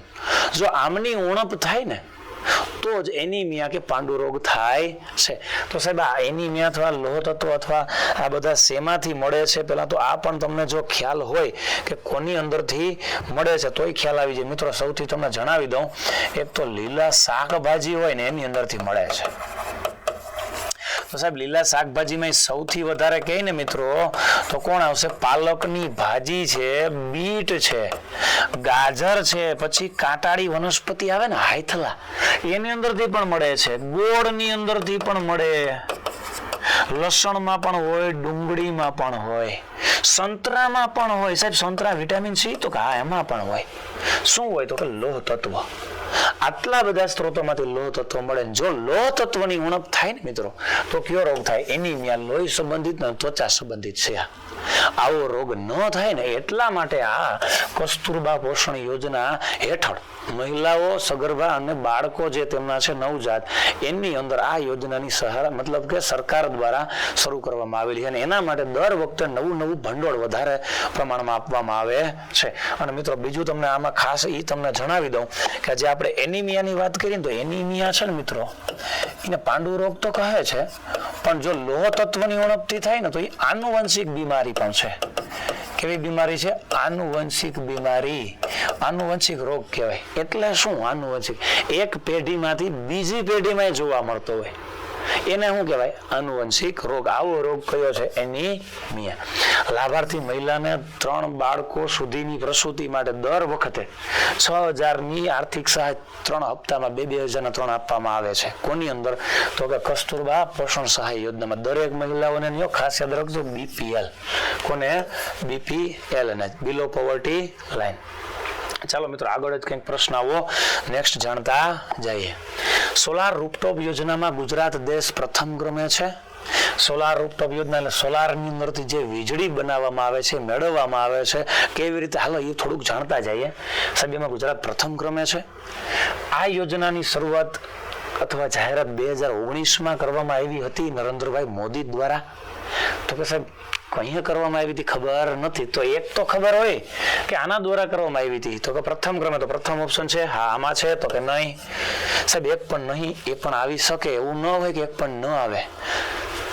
આ યોજનાની જાહેરાત મિત્રો ખરેખર 2019માં જ કરવામાં આવી હતી, તો કે હા મિત્રો આ યોજનાની જાહેરાત 2019માં જ કરવામાં આવી હતી. તો સાહેબ આ સોલાર રૂફટોપ યોજના એટલે હું, તો કે સાહેબ આ મફત વીજળી વાળી જે યોજના કહી ને સોલાર રૂફટોપ, એ પોતે એમાં ગુજરાત જ દેશમાં પ્રથમ ક્રમે છે.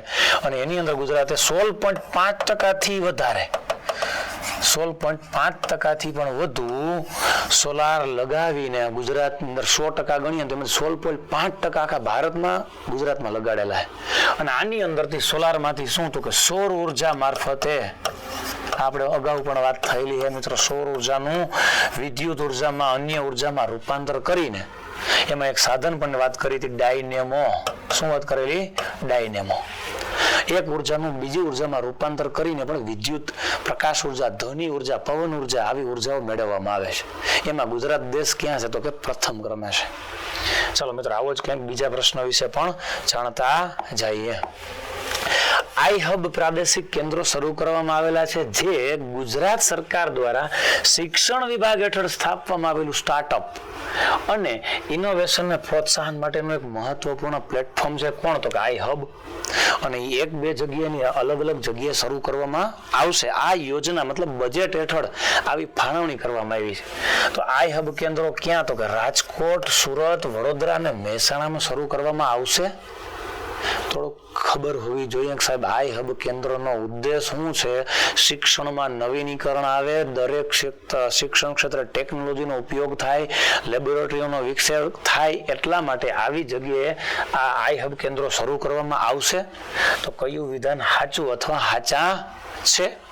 હાલો મિત્રો આમાં જાણતા જઈએ. તો મિત્રો આની અંદર હું જવાબ યાદ રાખશો, 1 અને 2 બંને. થોડુંક બીજું પણ જણાવી દઉં મિત્રો તમને ખાસ. મિત્રો હાલની અંદર જે પોલીસની છે, પીએસઆઈની છે, રેલવેની છે, સીસીઈની છે, અને ખાસ કરીને ટીચર જે બનવા માંગે છે એના માટે ટાટ હાયર સેકન્ડરી અને માધ્યમિકની જે ભરતીઓ છે એ જાહેર થઈ ગઈ છે. તો આ તમામની અંદર જે પણ વિષયો આવે છે ને મિત્રો, એના માટેનો એક કોર્સ છે કે જે વિડીયો કોર્સ રૂપે રેકોર્ડેડ છે.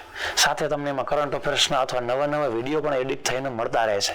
જો તમે આવા જ કંઈક નવા વિડીયો મેળવવા માંગતા હોય તો મિત્રો આપણી જે એપ્લિકેશન છે જય કરિયર ઓનલાઈન, એની અંદર માત્ર મિત્રો કેટલા રૂપિયામાં?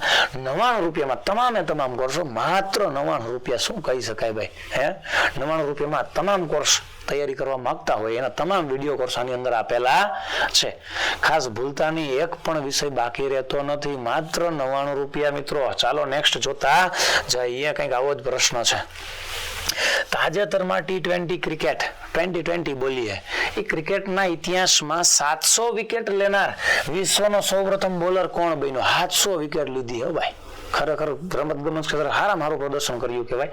સારા આવા કંઈક ઓપ્શન આપેલા હે ભાઈ. તમે ક્રિકેટના તો બાદશાહ બધા. ક્રિકેટ એટલે ભારતની આંતરરાષ્ટ્રીય રમત નથી, છતાં પણ રાષ્ટ્રીય રમત નથી, છતાં પણ કેવા તો કે જબરદસ્ત રમે બધા. દરેક ગલીએ ગલીએ ક્રિકેટર છે ભાઈ. ગલીએ ગલીએ ક્રિકેટર છે. તો આવા કંઈક ક્રિકેટરો છે, પણ જણાવી દઉં ભારતનો કોઈ છે નહીં. અમે તો સાહેબ આ ભારતનો આ ભાઈ આવશે નહીં. હોય તો 2 3 સાહેબ તો ખબર હોય છે. આ ભાઈ તો ઓસ્ટ્રેલિયાનો, આ ભાઈ અફઘાનિસ્તાનનો, આ ભાઈ આપણા દેશનો નથી. મિત્રો તમને જણાવી દઉં જવાબ કોણ આવશે? રાશિદ ખાન, અફઘાનિસ્તાનનો જે બોલર છે. જાણીએ થોડું માહિતી. અફઘાનિસ્તાનનો જે બોલર છે રાશિદ ખાન, એને ક્રિકેટના ઇતિહાસમાં 700 વિકેટ લેનારો પ્રથમ બોલર બન્યો. સાથે સાથે 16 ફેબ્રુઆરીએ નવી દિલ્હીના અરુણ જેટલી સ્ટેડિયમમાં આવો પ્રશ્ન પૂછ્યો. અરુણ જેટલી સ્ટેડિયમ ક્યાં આવેલું છે? નવી દિલ્હીમાં. સંયુક્ત આરબ અમીરાત સામેની યુએઈ સામે T20 વર્લ્ડ કપ દરમિયાન આ સિદ્ધિ હાંસલ કરી હતી. કયા દેશ સામે એને 700 વિકેટ લેવાની સિદ્ધિ હાંસલ કરી હતી એવું પૂછે. રાશિદ ખાને પોતાની 518મી T20 મેચમાં કેટલામી મેચ રમ્યો હોય? 518મી T20 મેચ રમ્યો હોય. એ મેચની અંદર આ વિકેટ લીધી હતી. અને T20માં આંતરરાષ્ટ્રીય ક્ષેત્રે ક્રિકેટમાં એને 191 વિકેટ સાથે સૌથી વધુ વિકેટ લેનાર બોલર પણ છે પાછો. આમાંથી 1 2 3 પ્રશ્નો બને છે મિત્રો. ખાસ જણાવી દો, એક પ્રશ્નોની સાથે સાથે નવા આપણે મુદ્દા પણ જાણીએ છીએ. હાલો મિત્રો નેક્સ્ટ ક્વેશ્ચન પણ જાણતા જઈએ. મિત્રો માઇક્રોસોફ્ટ વિશે ટેકનોલોજીનો કંઈક પ્રશ્ન એવો, પહેલા તો માઇક્રોસોફ્ટ ગેમિંગના સીઈઓ તરીકે હાલમાં કયા ભારતીય મહિલાની નિમણૂક કરવામાં આવી છે? મહિલાની વાત કરેલી છે. ઇન્દ્રા નોઈ જોઈને એવું ભારતમાં લાગે છે, આમાં આવી છે પણ જણાવી દો મિત્રો, ઇન્દ્રા નોઈ તો ઓલરેડી એકના સીઈઓ છે જ. મને કોમેન્ટમાં જણાવજો, ચાલો ખાસ કરીને કોમેન્ટમાં મને જણાવજો કઈ કંપનીના સીઈઓ છે. પણ અહીંયા સીઈઓ તરીકે માઇક્રોસોફ્ટ ગેમિંગના સીઈઓ ની વાત કરી તો સાહેબ માઇક્રોસોફ્ટના સીઈઓ તો ભારતના જ એક વ્યક્તિ છે. કોણ છે? સત્ય નડેલા. ભારતના જ વ્યક્તિ છે. અત્યારે સીઈઓ તો ઓલરેડી છે જ, પણ મિત્રો અહીં જણાવી દો આ ગેમિંગના સીઈઓ પૂછ્યું. કેના પૂછ્યું? ગેમિંગના સીઈઓ. સોફ્ટવેર ક્ષેત્રે ખૂબ જ સારું એવું નામ માઇક્રોસોફ્ટ કંપની. બિલ ગેટ્સ એના માલિક અને પોલ એલન, એટલે કોણ છે? બિલ ગેટ્સ, માઇક્રોસોફ્ટ કંપનીના માલિક, સ્થાપના કરનાર. એની અંદર મિત્રો ખાસ તમે જણાવી દો જે નિમણૂક કરવામાં આવી છે મહિલા કોણ છે? આશા શર્મા. કોણ હે? આશા શર્મા. ચાલો મિત્રો ફરીથી આવો જ કંઈક પ્રશ્ન છે બીજો પણ કંઈક રેલવે વિશેનો, એ પણ જાણતા જઈએ. દેશની પ્રથમ Namo Bharat rapid rail transit system, RRTS કહેવાય એને, રેપિડ રેલ ટ્રાન્ઝિટ સિસ્ટમનું ક્યાં ઉદ્ઘાટન કરવામાં આવ્યું હતું? મિત્રો ચાર કંઈક આવા ઓપ્શન આપ્યા છે. ઉદ્ઘાટન ક્યાં કર્યું છે મિત્રો? તમને ખાસ પહેલા તો જણાવી દઉં, ઉત્તર પ્રદેશની અંદર મેરઠ કહેવાય ને, મેરઠ, ત્યાંનું ઉદ્ઘાટન કરવામાં આવ્યું છે. કઈ જગ્યાએ? મેરઠની અંદર. અને કોના દ્વારા? ભારતીય રેલવે દ્વારા. હો ભાઈ, ભારતીય રેલવે અથવા ઇન્ડિયન રેલવે દ્વારા આવી જે ટ્રેન છે એ બે જે શહેરો છે ને એના જોડતી કઈ ટ્રેન છે? તો કે નમો RRTS. નમો એટલે કોણ? નરેન્દ્રભાઈ મોદી, ભારતના વડાપ્રધાનના નામ ઉપરથી રાખવામાં આવેલું છે. કોની અંદર વાત કરીએ મિત્રો? મેરઠની અંદર. ચાલો હજી પણ વધારે જાણતા જઈએ મિત્રો. ઓલિમ્પિકની વાત આવી, પણ કયો ઓલિમ્પિક? Winter Olympic. પેલા તો ઓલિમ્પિક છે એ મિત્રો કયા દેશમાં શરૂ થયો એ તમને થોડુંક ખ્યાલ હોવું જોઈએ. ઓલિમ્પિકની શરૂઆત એથેન્સ દેશમાં થઈ હતી. એથેન્સ એટલે કયો દેશ? તો કે ગ્રીસ. અને તો દર 4 વર્ષે ઓલિમ્પિક યોજાય છે. કેટલા વર્ષે? દર 4 વર્ષે.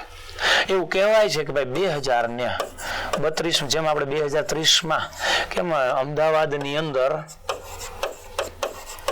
કોમનવેલ્થ ગેમ યોજાવાની છે, કોમનવેલ્થ ગેમ યોજાવાની છે. એવી રીતે ભારતમાં કોમનવેલ્થ ગેમ માટે એક સ્થળની પસંદગી કરવામાં આવેલી છે. કયું? તો કે અમદાવાદ. હજી ફાઇનલ નથી પણ કદાચ બની શકે કે જો આનું આયોજન સફળતાપૂર્વક સારી રીતે કરશે તો આને ભારતને પણ ઓલિમ્પિકનું આયોજન કરવાનો મોકો મળી શકે છે. કોમેન્ટમાં મને જણાવજો કયા વર્ષે ભારતને યજમાની કરવાનો મોકો મળે એમ છે. મળ્યો નથી, મળે એમ છે.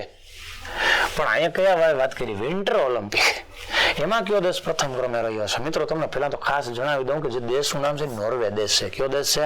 નોર્વે. ઉગતા સૂર્યનો દેશ નોર્વે. અને નોર્વે વિશે થોડુંક આ પણ યાદ રાખો મિત્રો, નોર્વે દેશ દ્વારા એક એવોર્ડ અપાય છે, નોબેલ એવોર્ડ. મિત્રો આ નોબેલ એવોર્ડ બધા નોબેલ એવોર્ડ અહીંથી નથી આપવામાં આવતા, પણ જણાવી દઉં શાંતિ ક્ષેત્રનો જે નોબેલ એવોર્ડ છે ને, શાંતિ ક્ષેત્રનો 1969માં શરૂ થયો હતો. એ નોર્વે દેશ દ્વારા આપવામાં આવે છે. અને ભારતમાંથી શાંતિ ક્ષેત્રે નોબેલ એવોર્ડ મેળવનાર વ્યક્તિ પણ તમને ખબર હોવી જોઈએ. કોણ હતા? Mother Teresa. કોણ હતા? Mother Teresa. અને આને સાથે સાથે એક બીજો પણ એવોર્ડ મળેલો, રેમન મેગ્સેસ એવોર્ડ. કયો એવોર્ડ મળ્યો હતો? રેમન મેગ્સેસ એવોર્ડ પણ આમને મળેલો છે. આ પણ યાદ રાખીશું. ચાલો મિત્રો હજી આગળના પ્રશ્ન આપણે જોતા જઈએ. એ પહેલા થોડીક માહિતી કે વિન્ટર ઓલિમ્પિક 2026 એ 6 ફેબ્રુઆરીથી 22 ફેબ્રુઆરી દરમિયાન યોજાનો હતો ઇટાલીની અંદર 2 શહેરોમાં, મિલાન અને કોટી ડિએમ્પોઝો. અને આ સંયુક્ત રીતે યોજવામાં, મતલબ આ 2 શહેરની અંદર સંયુક્ત રીતે યોજાનો હતો ઇટાલીમાં. સાહેબ આ નોર્વે આ વર્ષે પણ 18 ગોલ્ડ મેડલ, મતલબ 2014 થી પ્રથમ ક્રમે નોર્વે જ રહ્યા છે વિન્ટરમાં, પણ આ વખતે પણ એને 18 અને કુલ 41 મેડલ સાથે મેડલ લિસ્ટમાં પ્રથમ ક્રમે રહ્યું છે. કોણ? નોર્વે દેશ. 2014 થી દર વખતે વિન્ટર ઓલિમ્પિક્સમાં પ્રથમ ક્રમે જ રહે છે. રમત ગમતની અંદર પણ અત્યારે સારું કામ આ દેશમાં જોવા મળે છે. હાલો, ભારતમાં કઈ તારીખના રોજ સેન્ટ્રલ એક્સાઇઝ ડે ની ઉજવણી કરવામાં આવે છે? હાલમાં તો સેન્ટ્રલ એક્સાઇઝ જે ડ્યુટી કહેવાય તો નીકળી જ ગઈ છે, એની જગ્યાએ પેલું જીએસટી આવી ગયું છે ને, જીએસટી. 1 જુલાઈ 2017 થી લાગુ પડી ગયું છે. 2017 થી. હા ભાઈ પોતે પેલા બધું લાગતું, હવે જીએસટી લાગે, good service and tax. GST નું પૂરું નામ એ પૂછે ભાઈ, ક્યારે અમલ થયો એ પણ પૂછે. હાલો સાહેબ, આ કઈ તારીખના રોજ ઉજવવામાં આવે જણાવી દો મિત્રો. કઈ તારીખના? 24 ફેબ્રુઆરીના રોજ ઉજવવામાં આવે છે. હાલો થોડુંક વધારે એના વિશે જાણતા જઈએ મિત્રો. આ જે દિવસની વાત કરી, કેન્દ્રીય આબકારી દિવસ 24 ફેબ્રુઆરીએ રોજ ઉજવવામાં આવ્યો હતો. આનો હેતુ શું હતો કે આ ક્ષેત્રમાં પારદર્શિતા લાવવા, મતલબ કે ભ્રષ્ટાચાર ઓછો થાય, દરેક લોકો ટેક્સ આપવા પ્રત્યે જાગૃત બને એ હેતુથી અને જૂના કાયદાઓમાં સુધારા કરવા માટે સરકાર દ્વારા ખાસ સેમિનાર અને જાગૃતિનું આયોજન કરવામાં આવ્યું હતું. સાહેબ, આ ક્યારથી ઉજવવામાં આવે છે?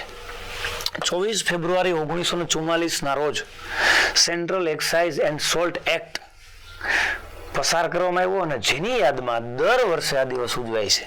1944માં 24 ફેબ્રુઆરીએ આ એક્ટ પસાર કર્યો હતો, ત્યારથી ઉજવવામાં આવે. જો કે હાલમાં આવો કોઈ ટેક્સ અવેલેબલ છે નહીં. હવે તો આપણે કઈ વાત કરેલી, GST, good service and tax, આ લાગુ પડે છે.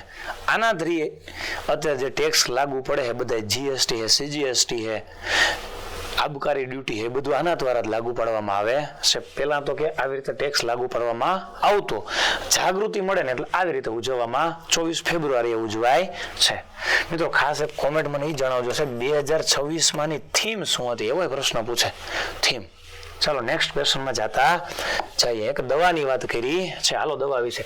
HIV થી બચાવ માટેની ઇન્જેક્શન વાળી દવા લેનાકાપાવિર શરૂ કરનાર વિશ્વનો પ્રથમ દેશ કયો બન્યો છે? 4 ઓપ્શન આપ્યા છે ભાઈ. બ્રાઝિલ હે, ચીન હે, રશિયા હે, ઝિમ્બાબ્વે હે. આવા 4 ઓપ્શન આપેલા છે. પેલા છે ભાઈ HIV થી બચાવ. HIV એટલે શું મિત્રો? તમને ખાસ જણાવી દો, એઇડ્સ નામનો એક વાયરસજન્ય રોગ છે. કયો રોગ છે? એઇડ્સ નામનો વાયરસજન્ય રોગ છે. એના વાયરસનું નામ છે HIV. શું નામ છે? HIV. તો એઇડ્સ નું પૂરું નામ છે એક્વાયર્ડ ઇમ્યુનો ડિફિશિયન્સી સિન્ડ્રોમ. અગાઉ આપણે વાત થયેલી છે. HIV નું પૂરું નામ પણ વાત થયેલી છે મિત્રો, હ્યુમન ઇમ્યુનો ડિફિશિયન્સી વાયરસ. આ HIV નું પૂરું નામ છે. અને આની યાદમાં 1 ડિસેમ્બરે વિશ્વ એઇડ્સ દિવસ પણ ઉજવવામાં આવે છે. આ HIV એટલે કે HIV થી બચાવ માટેની ઇન્જેક્શન વાળી દવા કોણે શરૂ કરી છે? એવો કોણ દેશ બન્યો છે મિત્રો? ખાસ જણાવી દઉં, કયો દેશ છે? ઝિમ્બાબ્વે દેશ છે. કયો દેશ છે? ઝિમ્બાબ્વે દેશ. આની અંદર આ પણ યાદ રાખીશું મિત્રો, ખાસ ભૂલતા નહીં. અને સાહેબ આ એડ્સ છે એના રોગ વિશે માહિતી આપનાર કોણ? રોબર્ટ ગેલો વૈજ્ઞાનિક નું નામ છે. સાહેબ એડ્સ ની જાણકારી માટે કયો ટેસ્ટ કરવામાં આવે એ પણ ખ્યાલ રાખવો, એલિસા ટેસ્ટ. કયો ટેસ્ટ કરવામાં આવે? એલિસા ટેસ્ટ. એડ્સ રોગ થવાથી સાહેબ શરીરમાં કયા કણોની સંખ્યા ઘટી જાય? શ્વેત કણોની સંખ્યામાં અસામાન્ય વૃદ્ધિ જોવા મળે. શ્વેત કણો એટલે કોણ મિત્રો? શરીરના સૈનિકો, ફેગોસાઇટ્સ, અને નામથી ઓળખવામાં આવે. ચાલો નેક્સ્ટ પ્રશ્ન પણ જાણતા જઈએ.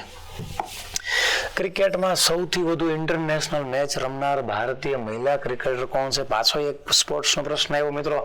આ વાત કંઈક 4 ઓપ્શન છે, ખાસ જોડતા જાવ. હમણાં જ જયું તો મિત્રો સ્મૃતિ મંધાનાને એક એવોર્ડ મળ્યો હતો, best woman of the year ક્રિકેટની અંદર 2023માં કોને મળ્યો હતો? હરમનપ્રીત કૌરને. મિતાલી રાજ તો કે નિવૃત્ત થઈ ગયેલા ભારતીય મહિલા ક્રિકેટર, ખૂબ સારું રમતા. હાલમાં સ્મૃતિ મંધાના પણ ખૂબ ક્રિકેટમાં સારું પ્રદર્શન કરે છે. પણ મિત્રો આની અંદર ખાસ યાદ રાખજો, આંતરરાષ્ટ્રીયમાં સૌથી વધુ મેચ રમનાર કોણ છે? હરમનપ્રીત કૌર. કોણ છે? ભારતીય ક્રિકેટ ટીમના હાલના કેપ્ટન છે. મિત્રો જણાવી દઉં ફરીથી, 2026માં એક એવોર્ડ મળ્યો. કયો મિત્રો? પદ્મશ્રી. કયો મળ્યો છે? પદ્મશ્રી. સાથે સાથે મિત્રો 2023માં sports woman of the year એ પણ એવોર્ડ કોને મળ્યો છે? હરમનપ્રીત કૌર. હાલમાં કોને મળ્યો મિત્રો? હાલમાં એટલે 2026માં કોને મળ્યો છે? સ્મૃતિ મંધાના. આવું પણ યાદ રાખશું મિત્રો. એને અર્જુન એવોર્ડ પણ મળેલો છે. કયો એવોર્ડ છે? અર્જુન એવોર્ડ પણ 1960 થી જે આપવામાં આવે છે પોતે. ચાલો હજી થોડુંક વધારે જાણતા જઈએ. ભારતીય મહિલા ક્રિકેટના કેપ્ટન છે સાહેબ. આ સિવાય 2026ના ઓસ્ટ્રેલિયા સામેની બીજી જે મેચ હતી ન્યુઝીલેન્ડ વાળી, એમાં સુજી બેટ્સનો 355 મેચનો રેકોર્ડ તોડી નાખ્યો. અને નવેમ્બર 2025માં તેમની કેપ્ટનશીપ હેઠળ ભારતીય ટીમે પોતાનો પ્રથમ મહિલા વર્લ્ડ કપ પણ જીતો છે. વન ડે નો પણ. કોની કેપ્ટનશીપમાં? હરમનપ્રીત કૌરની. આરી ભારતમાં કયો એવોર્ડ આપવામાં આવ્યો 2026માં પદ્મશ્રી એવોર્ડ પણ આપવામાં આવેલો છે. ન્યુઝીલેન્ડની મહિલા ખેલાડી સુજી બેટ્સ 355 મેચ સાથે બીજા ક્રમે છે. પહેલા ક્રમે કોણ છે? હરમનપ્રીત કૌર. જ્યારે ત્રીજા ક્રમે કોણ છે તો કે ઓસ્ટ્રેલિયાની છે એલિસ પેરી. એ ત્રીજા ક્રમે છે. 2026ના ભારત સામેની 350 આંતરરાષ્ટ્રીય મેચ રમનાર પ્રથમ ક્રિકેટર બન્યા હતા. કોણ બન્યા હતા? એલિસ પેરી. ત્રીજા નંબરે. પહેલા નંબરે કોણ હે? આ મહિલા ક્રિકેટર. બીજા નંબરે કહી તો કોણ છે? હમણાં વાત કરી કોણ હે? સુજી બેટ્સ. આવા પણ પ્રશ્નો આની સાથે બની શકે છે. ચાલો હજી પણ આમાં હા સાહેબ આ IPL માં એક ટીમ હતી રમાય એ પણ ખબર હોવી જોઈએ. કોની હતી? મુંબઈ ઇન્ડિયન્સ. હાલો નેક્સ્ટ ક્વેશ્ચન કંઈક જાણતા જઈએ. સાહેબ નીતિ આયોગના નવા CEO તરીકે કોની નિમણૂક કરવામાં આવી છે? નીતિ આયોગ. પેલા તો સાહેબ આ નીતિ આયોગ છે એના જે વડા હોય ને મેન એ ભારતના વડાપ્રધાન જ હોય છે. કોણ હોય છે? ભારતના વડાપ્રધાન. નીતિ આયોગના વડા. અને સાહેબ આ વડા તો છે જ પ્રથમે આ જ હતા ને અત્યારે આ છે નીતિ આયોગ. સાહેબ આ નીતિ આયોગ છે ને એનું જૂનું નામ શું છે ખબર? આયોજન પંચ. શું નામ છે? આયોજન પંચ. સાહેબ આ નીતિ આયોગ છે એ ક્યારથી તો કે 2015 થી કોની જગ્યાએ? આયોજન પંચની જગ્યાએ. સાહેબ આ નીતિ આયોગનું પૂરું નામ ઘણી વાર પૂછાઈ ગયો. નીતિ એટલે આવું NITI નીતિ. તો સાહેબ એન એટલે શું તો કે નેશનલ ઇન્સ્ટિટ્યૂટ ટ્રાન્સફોર્મેશન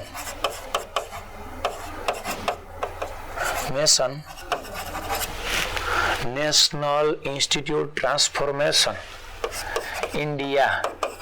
સાહેબ કોની જગ્યાએ છે ખબર? આયોજન પંચની જગ્યાએ.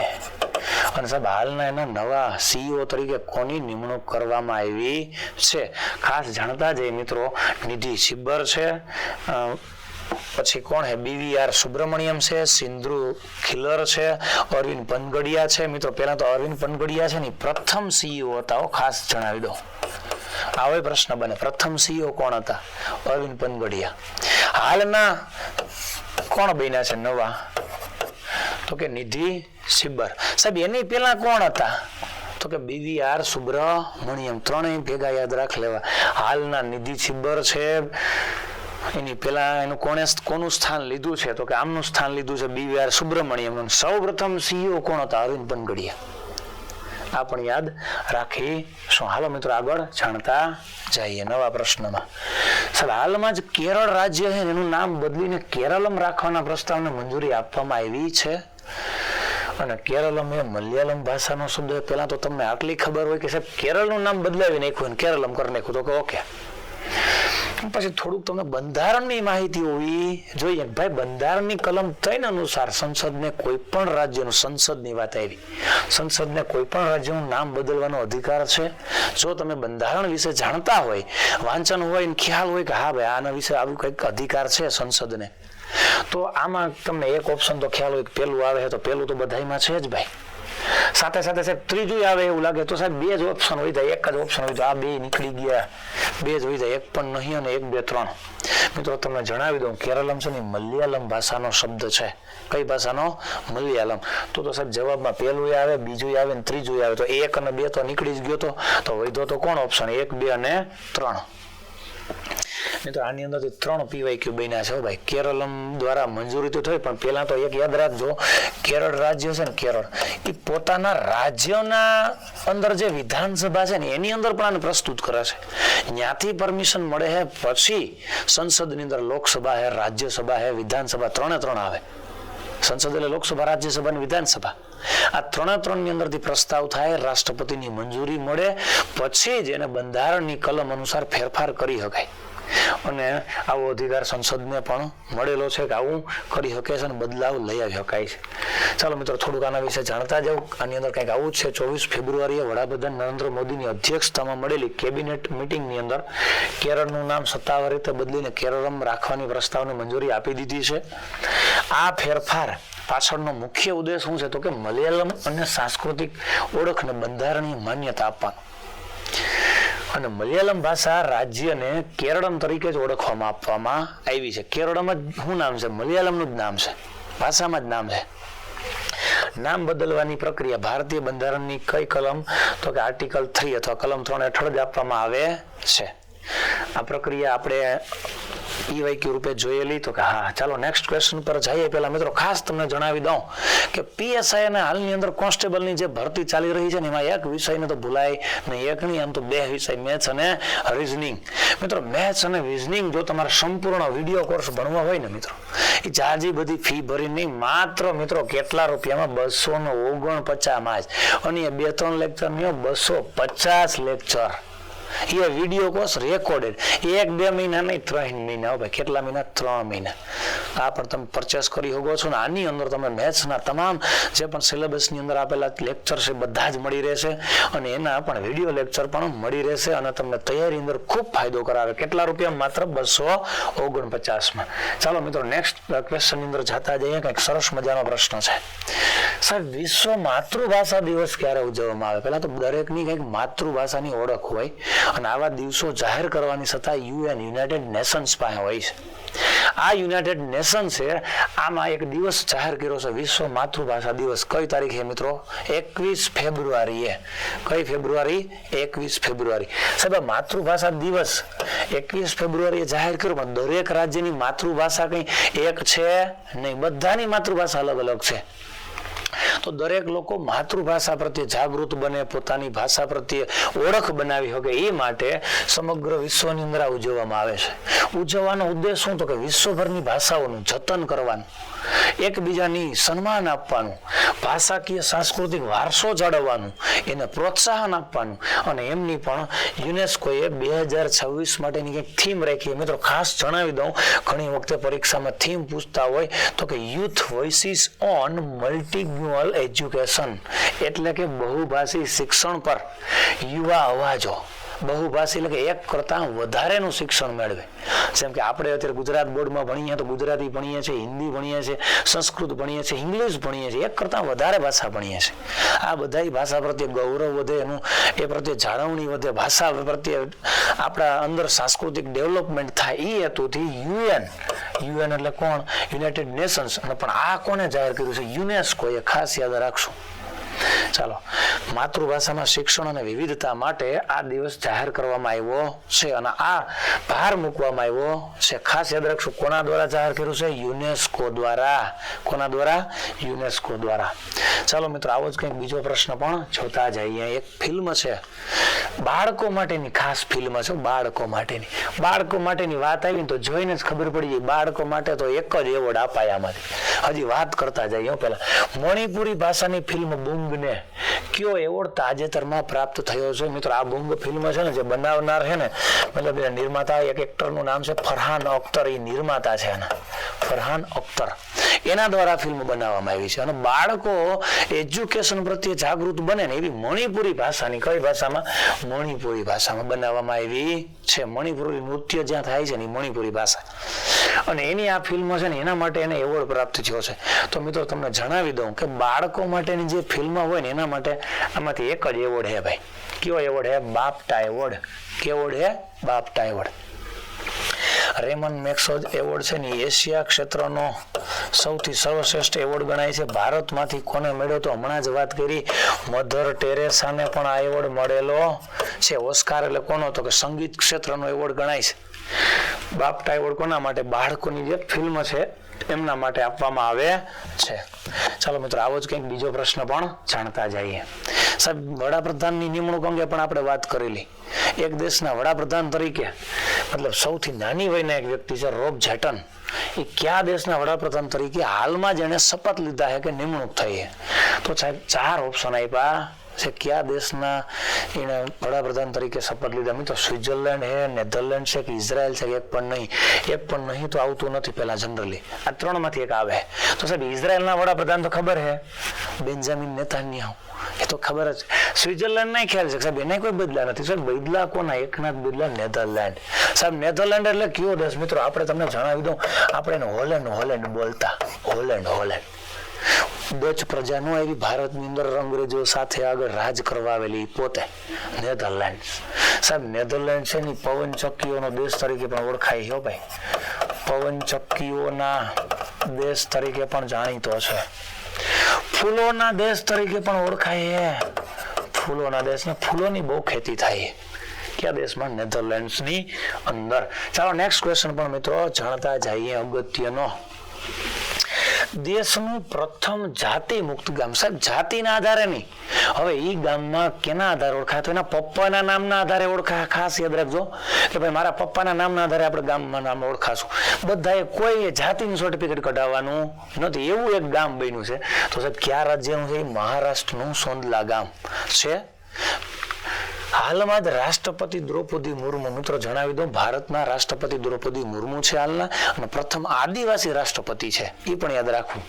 સાહેબ મહારાષ્ટ્રના સેંગાવની અંદર એને નેશનલ આરોગ્ય મેળો, મતલબ આરોગ્ય એટલે હેલ્થને લગતું મેળાનું ઉદ્ઘાટન કર્યું છે. જો બંને વિશે જાણતા હોય તો ખ્યાલ આવી જાય કયું વિધાન સાચું છે. મિત્રો તમે જણાવી દઉં, પ્રથમ જાતિ મુક્ત ગામ ખરેખર મહારાષ્ટ્રનું સોંદલા ગામ જ છે.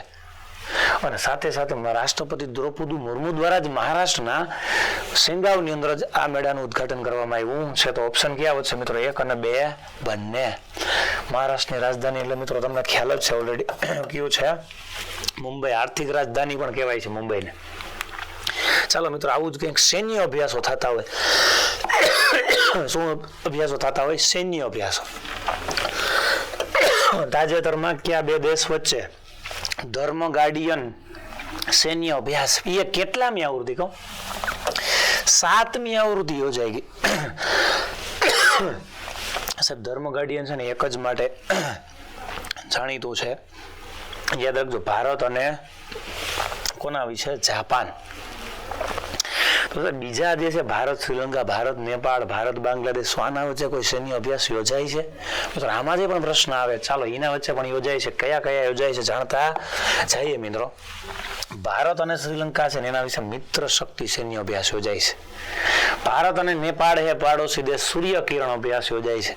ભારત અને બાંગ્લાદેશ છે તેના વચ્ચે કયો સૈન્ય અભ્યાસ? સંપ્રતિ સૈન્ય અભ્યાસ યોજાય છે. આ 3 સૈન્ય અભ્યાસ પણ પૂછી શકે, આમાંથી જોડકા રૂપે પૂછે અથવા તો ખાલી એક જ MCQ રૂપે પણ પૂછી શકે. મિત્ર શક્તિ સૈન્ય અભ્યાસ કયા બે દેશો વચ્ચે યોજાય છે? ભારત અને શ્રીલંકા વચ્ચે યોજાય છે. ચાલો આવો જ પણ પ્રશ્ન છે સરસ મજાનો, એ પણ જાણતા જઈએ. પહેલા તો રિઝર્વ બેંક ઓફ ઇન્ડિયા, આવી બધી બેંકો ઉપર જે નજર રાખે એની પોતે RBI, એ ક્યાં દેશનું બીજું સૌથી મોટું ડેટા સેન્ટર શરૂ કર્યું છે? પેલા તો સાહેબ ડેટા સેન્ટર એટલે હું મિત્રો, RBI બધી દેશો ઉપર નજર રાખી શકે ને એ માટે એને એક ડેટા એટલે કે ટેકનોલોજી ક્ષેત્રે એક મોટું સેન્ટર બનાવ્યું છે. આ બીજું સેન્ટર બનાવ્યું છે મિત્રો. પેલું સેન્ટરની વાત કરો તો મિત્રો મુંબઈની અંદર બનાવેલું છે. પહેલું સેન્ટર ક્યાં બનાવેલું છે? મુંબઈમાં. તો સાહેબ બીજું સેન્ટર ક્યાં બનાવવામાં આવેલું છે મિત્રો? ખાસ તમને જણાવી દઉં, બીજું સેન્ટર ક્યાં બનાવવામાં આવેલું છે? ભુવનેશ્વર. ક્યાં? ભુવનેશ્વર એટલે કઈ જગ્યાએ આવેલું છે? ઓડિશા. ઓડિશાનું પાટનગર કોણ હે? ભુવનેશ્વર. સાહેબ ઓડિશાનું પેલા નામ શું હતું ખબર? ઉડીસા. શું હતું? ઉડીસા. અને RBI વિશે થોડુંક માહિતી જાણીએ મિત્રો તો તમને જણાવી દઉં, RBI એટલે રિઝર્વ બેંક ઓફ ઇન્ડિયા. સ્થાપના ક્યારે થઈ? 1 એપ્રિલ 1935માં થઈ. ત્યારે મિત્રો એનું મુખ્ય મથક હતું કોલકાતા, પરંતુ 1938માં એનું મુખ્ય મથક ક્યાં સ્થળાંતર કરી દેવામાં આવ્યું? મુંબઈમાં. અને ત્યારે અંગ્રેજોનું રાજ હતું. ત્યારે પ્રથમ એના ગવર્નર કોણ હતા? ઓસ્બાન સ્મિથ. આ બધા પ્રશ્નો અગાઉ પૂછાયેલા. અને આઝાદ ભારતના પ્રથમ ગવર્નર કોણ હતા? CD દેશમુખ. કોણ હતા? CD દેશમુખ. આઝાદ ભારતના પ્રથમ. હાલના યાદ રાખજો, હાલના ભારતના રિઝર્વ બેંકના ગવર્નર કોણ હે? તો કે સંજય મલ્હોત્રા. પણ યાદ રાખજો કેટલામાં છે? 26માં. પ્રથમ કોણ છે? પેલા કોણ હતા? સ્થાપના ક્યારે થઈ? આ બધું જ યાદ રાખવાનું છે. કોણ? તો કે રિઝર્વ બેંક ઓફ ઇન્ડિયા વિશે. ચાલો મિત્રો નેક્સ્ટ પ્રશ્ન છે પણ જાણતા જઈએ. મિત્રો રાજસ્થાનના કયા શહેરોના નામ બદલાઈ ગયા તે અંગેની જોડ બંધ બેસતી નથી. મસ્ત પ્રશ્ન છે ખરેખર. પેલા તો તમને ખબર હોવી જોઈએ કે રાજસ્થાનના કયા શહેરોના નામ બદલાયા. રાજસ્થાનનું પૂછ્યું તો હાલો ઓપ્શન જોતા જઈએ સાહેબ. આમાં કેરળ છે, તો કેરળ તો રાજ્ય છે અને કેરળનું નામ બદલીને કેરળમ કર્યું હાથ સાચી, પણ રાજસ્થાનનું છે નહીં. આ જ ઓપ્શન આવે નથી. છે વાળા જોતા જાવ. આવા છે કામનનું નામ બદલાવીને કામ બંધ કરી નાખ્યું છે. જહાજપુરનું નામ બદલાવીને યજ્ઞપુર કરી દીધું છે. માઉન્ટ આબુનું નામ બદલાવીને અબુરાજ કરી દીધું છે. તો કે હા, એવી રીતે પૂછી હવે રાજસ્થાનની અંદર કામનનું નામ બદલીને શું કરી દેવામાં આવ્યું છે? કામ 1. પણ મિત્રો આપણે એકની સાથે 4 પ્રશ્નો લઈ લીધા અને કેરળનું બદલાવામાં આવ્યું છે ને, હમણાં જ ચર્ચા કરી કેરળમ મલયાલમ ભાષામાં હે બંધારણ કે અનુસૂચિત 3 અનુસાર બંધારણની કલમ 3 અનુસાર. હાલો નેક્સ્ટ ક્વેશ્ચન જાણતા જઈએ. મસ્ત પ્રશ્ન એવો મિત્રો, રાષ્ટ્રીય વિજ્ઞાન દિવસ ક્યારે ઉજવવામાં આવે છે? અથવા આવું પણ પૂછે national science day. National science day ક્યારે ઉજવાય છે? મિત્રો 4 ઓપ્શન આપ્યા છે. મિત્રો ખરેખર તો તમને જણાવી દઉં ક્યારે ઉજવવામાં આવે, 28 ફેબ્રુઆરીને. તો જરૂરી નથી કે નેશનલ સાયન્સ ડે જ પૂછે હો, આવું પણ પૂછે કે વિશ્વ વિજ્ઞાન દિવસ ક્યારે ઉજવાય છે? મિત્રો રાષ્ટ્રીય વિજ્ઞાન દિવસ જોઈને લાગે કે આપણે હાલો આ ન પૂછાય તો વિશ્વ વિજ્ઞાન દિવસ પૂછે. મિત્રો યાદ કરજો 10 નવેમ્બરના રોજ વિશ્વ વિજ્ઞાન દિવસ ઉજવાય છે, યાદ રાખીશું. હાલો સાહેબ વિજ્ઞાન દિવસ વિશે થોડી અગત્યની માહિતી જાણીએ. સાહેબ આ દિવસની ઉજવણી ખરેખર તો 1987 થી થાય છે ભાઈ. ક્યારથી? 1987 થી. મિત્રો આ વખતની એની થીમ પણ છે રાષ્ટ્રીય વિજ્ઞાન દિવસ 2000 ની થીમ તો કે વુમન ઇન, વુમન એટલે કે મહિલાઓ, ઇન સાયન્સ કેટાલિઝિંગ વિકસિત ભારત. વિજ્ઞાનમાં મહિલાઓ અને વિકસિત ભારતનો વેગ, આવી એની થીમ છે. તો સાહેબ આ 28 ફેબ્રુઆરી જ કેમ ઉજવાય? મિત્રો તમને જણાવી દઉં, એક વૈજ્ઞાનિક હતો સીવી રામન, આ વૈજ્ઞાનિકની યાદમાં ઉજવાય. તો શું સાહેબ આ વૈજ્ઞાનિક એવું શું કરેલું? મિત્રો તમને જણાવી દઉં. મિત્રો આ વૈજ્ઞાનિક છે ને સીવી રામને રામન ઇફેક્ટની શોધ કરી હતી અને એ શોધ બદલ એને નોબેલ એવોર્ડ મળી ગયો હતો. કોને? સીવી રામનને. ક્યારે મળ્યો હતો એ તમને જણાવી દઉં મિત્રો, 1930માં આ શોધ બદલ એને નોબેલ એવોર્ડ મળ્યો હતો. અને આ સીવી રામને આ વૈજ્ઞાનિકની યાદમાં શું કરવા ઉજવાય? મિત્રો 28 ફેબ્રુઆરી 1928 ના રોજ સીવી રામને એક અસર વિશે માહિતી આપી હતી, પ્રકિરણન વિશે. શું કહેવાય? પ્રકિરણન. મિત્રો પ્રકિરણનું બીજું નામ એને પોતાના નામ ઉપરથી રામન ઇફેક્ટ પણ રાખેલું છે. તો સાહેબ પ્રકિરણન એટલે શું? મિત્રો તમે પોલીસની તૈયારી કરતા હોય તો તમે ટ્રાફિક સિગ્નલમાં કોઈ પણ જગ્યાએ બંદોબસ્તમાં મૂક્યા હોય છે તો મિત્રો એની અંદર જે લાલ રંગ છે ને, લાલ રંગ એમાં બતાવે ત્યારે અહીંયા ઉભેલી જે કાર છે ને એમને સામાવાળાને આ કલર દેખાય છે. શા માટે સાહેબ લાલ કલર ત્યાં સુધી દેખાય, બીજો કલર કેમ નહીં? તો કે સાહેબ લાલ કલર છે ને એનું બહુ ફેલાવો તમામ દિશામાં ઓછો થાય છે. કયા કલરનો? લાલ કલરનો. લાલ કલરનું પ્રકિરણન કેવું થાય છે? ઓછું થાય છે. તો સાહેબ આવું પ્રકિરણન જે છે એનો મતલબ કે પ્રકાશનું તમામ દિશામાં ફેલાવવું. આમના વિશે માહિતી આપનાર ભારતનો વૈજ્ઞાનિક કોણ હતો? તો કે કોણ હતો મિત્રો? સીવી રામન, ચંદ્રશેખર વેંકટ રામન. અને એમની યાદમાં 28 ફેબ્રુઆરીએ વિજ્ઞાન દિવસ ઉજવવામાં આવે છે. સાહેબ સીવી રામને આ શોધ કરીને એટલે ભારત સરકારને પણ એવી ઈચ્છા થઈ કે આ ભારતનો વૈજ્ઞાનિક છે અને ભારતમાંથી પ્રથમ ભૌતિક વિજ્ઞાનમાં નોબેલ એવોર્ડ મેળવ્યો હતો ભાઈ.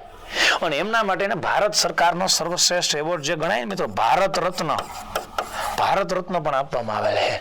તો મિત્રો આવો પ્રશ્ન બને ભારત રત્ન આને ક્યારે આપવામાં આવ્યો? મિત્રો યાદ રાખજો 1954 ની અંદર અમને ભારત રત્ન મળેલો છે. સાથે સાથે મિત્રો ભારતના જે રાષ્ટ્રપતિ કહી શકાય ને ભાઈ, અને બીજો એક યાદ રાખજો, આની સાથે બીજા કોઈને મળ્યો તો એ પૂછાયો ભાઈ. જો ખાસ યાદ રાખજો, સર્વપલ્લી રાધાકૃષ્ણ. આમને પણ મળેલો છે. બીજો હજી એક વ્યક્તિને પણ મળેલો છે, મને કોમેન્ટની અંદર ખાસ જણાવજો ભારત રત્ન. બીજું કોમેન્ટની અંદર એ પણ જણાવજો ભારત રત્ન મેળવનાર અન્ય વ્યક્તિઓ કોણ છે, એવા પ્રશ્ન પણ બની શકે છે. અને આને લેનિન શાંતિ પુરસ્કાર પણ મળેલો છે ભાઈ, ખાસ યાદ રાખશું. લેનિન શાંતિ પુરસ્કાર કોને મળેલો છે મિત્રો? ખાસ યાદ રાખશું તો કે સીવી રામનને મળેલો છે. ભારતના વૈજ્ઞાનિક હતા. ચાલો મિત્રો આગળનો હજી એક ક્વેશ્ચન જે પણ છે ટેકનોલોજીનો ખૂબ અગત્યનો પ્રશ્ન એ પણ જાણતા જઈએ. ભારતમાં માઇક્રોન ટેકનોલોજી, સાહેબ માઇક્રોન એટલે ખૂબ નાની જે વસ્તુ હોય કોમ્પ્યુટરના સાધનોની બનાવટમાં વપરાતી હોય એવું પ્રથમ સેમિકન્ડક્ટર એસેમ્બલી પ્લાન્ટ અથવા ફેસિલિટી પ્લાન્ટ ક્યાં શરૂ કરવામાં આવ્યો છે મિત્રો? એને એટીએમપી પણ કહેવાય. અને મિત્રો આને આ કોના સહયોગથી ચાલુ કર્યો છે? ખાસ યાદ રાખશો અમેરિકાના સહયોગથી ચાલુ કરવામાં આવ્યો છે.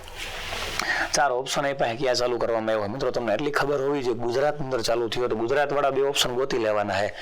બેંગ્લોર પણ નહીં આવે, પુણે પણ નહીં આવે, તો વધ્યા 2 ઓપ્શન ધોલેરા અને સાણંદ. તો મિત્રો જણાવી દઉં ક્યાં ચાલુ કરવામાં આવ્યો છે? સાણંદની અંદર. સાહેબ સેમિકન્ડક્ટરની વાત આવી હતા. સેમિકન્ડક્ટર એ શું છે, એનો ઉપયોગ ક્યાં થાય છે, આ શું કરવા બનાવે છે મિત્રો તમને જણાવી દઉં. કોમ્પ્યુટર છે ને, કોમ્પ્યુટર આવનારો સમય કોમ્પ્યુટરનો યુગ કહેવાય, ટેકનોલોજીનો યુગ કહેવાય. કોમ્પ્યુટરની અંદર જે માઇક્રો પ્રોસેસર ચીપ હોય ને, સેમિકન્ડક્ટર, એનો ઉપયોગ ત્યાં કરવામાં આવે. આ સેમિકન્ડક્ટરનો ઉપયોગ સોલાર પેનલ ક્ષેત્રે કરવામાં આવે, સોલાર પેનલ ક્ષેત્રે પણ કરવામાં આવે, કારની બેટરીમાં પણ કરવામાં આવે. આટલા માટે આ પ્લાન્ટ છે એ ગુજરાતની અંદર ક્યાં તો કે સાણંદ ક્ષેત્રે નાખવામાં આવ્યો છે. ને એનું ઉદ્ઘાટન જે કરવામાં વ્યક્તિ હતા, કોણ હતા? ભારતના જ વડાપ્રધાન હતા ભાઈ. કોણ હતા? નરેન્દ્રભાઈ મોદી દ્વારા જ આ ઉદ્ઘાટન કરવામાં આવ્યું છે. મિત્રો આ ટેકનોલોજી બાબતના ખૂબ અગત્યનો પ્રશ્ન હતો. મિત્રો આ જે કરંટ અફેર્સની વાત કરી ને મિત્રો, ટેકનોલોજી લગતનું, દિવસો લગતનું, વડાપ્રધાનની નિમણૂક થઈ, સ્પોર્ટ્સને લગતું અને કોઈ બેંકો દ્વારા કંઈ જાહેર કરવામાં આવે છે, એ બધી જ બાબતો આપણે અગત્યની ચર્ચા કરી છે. મિત્રો ફરીથી આપણે કરંટ અફેર્સના આવા જ કંઈક વિડીયો સાથે ક્યાં મળતા રહેશું? જય કરિયર ઓનલાઈનની અંદર ફરીથી મળતા રહેશું. જય હિન્દ, જય ભારત.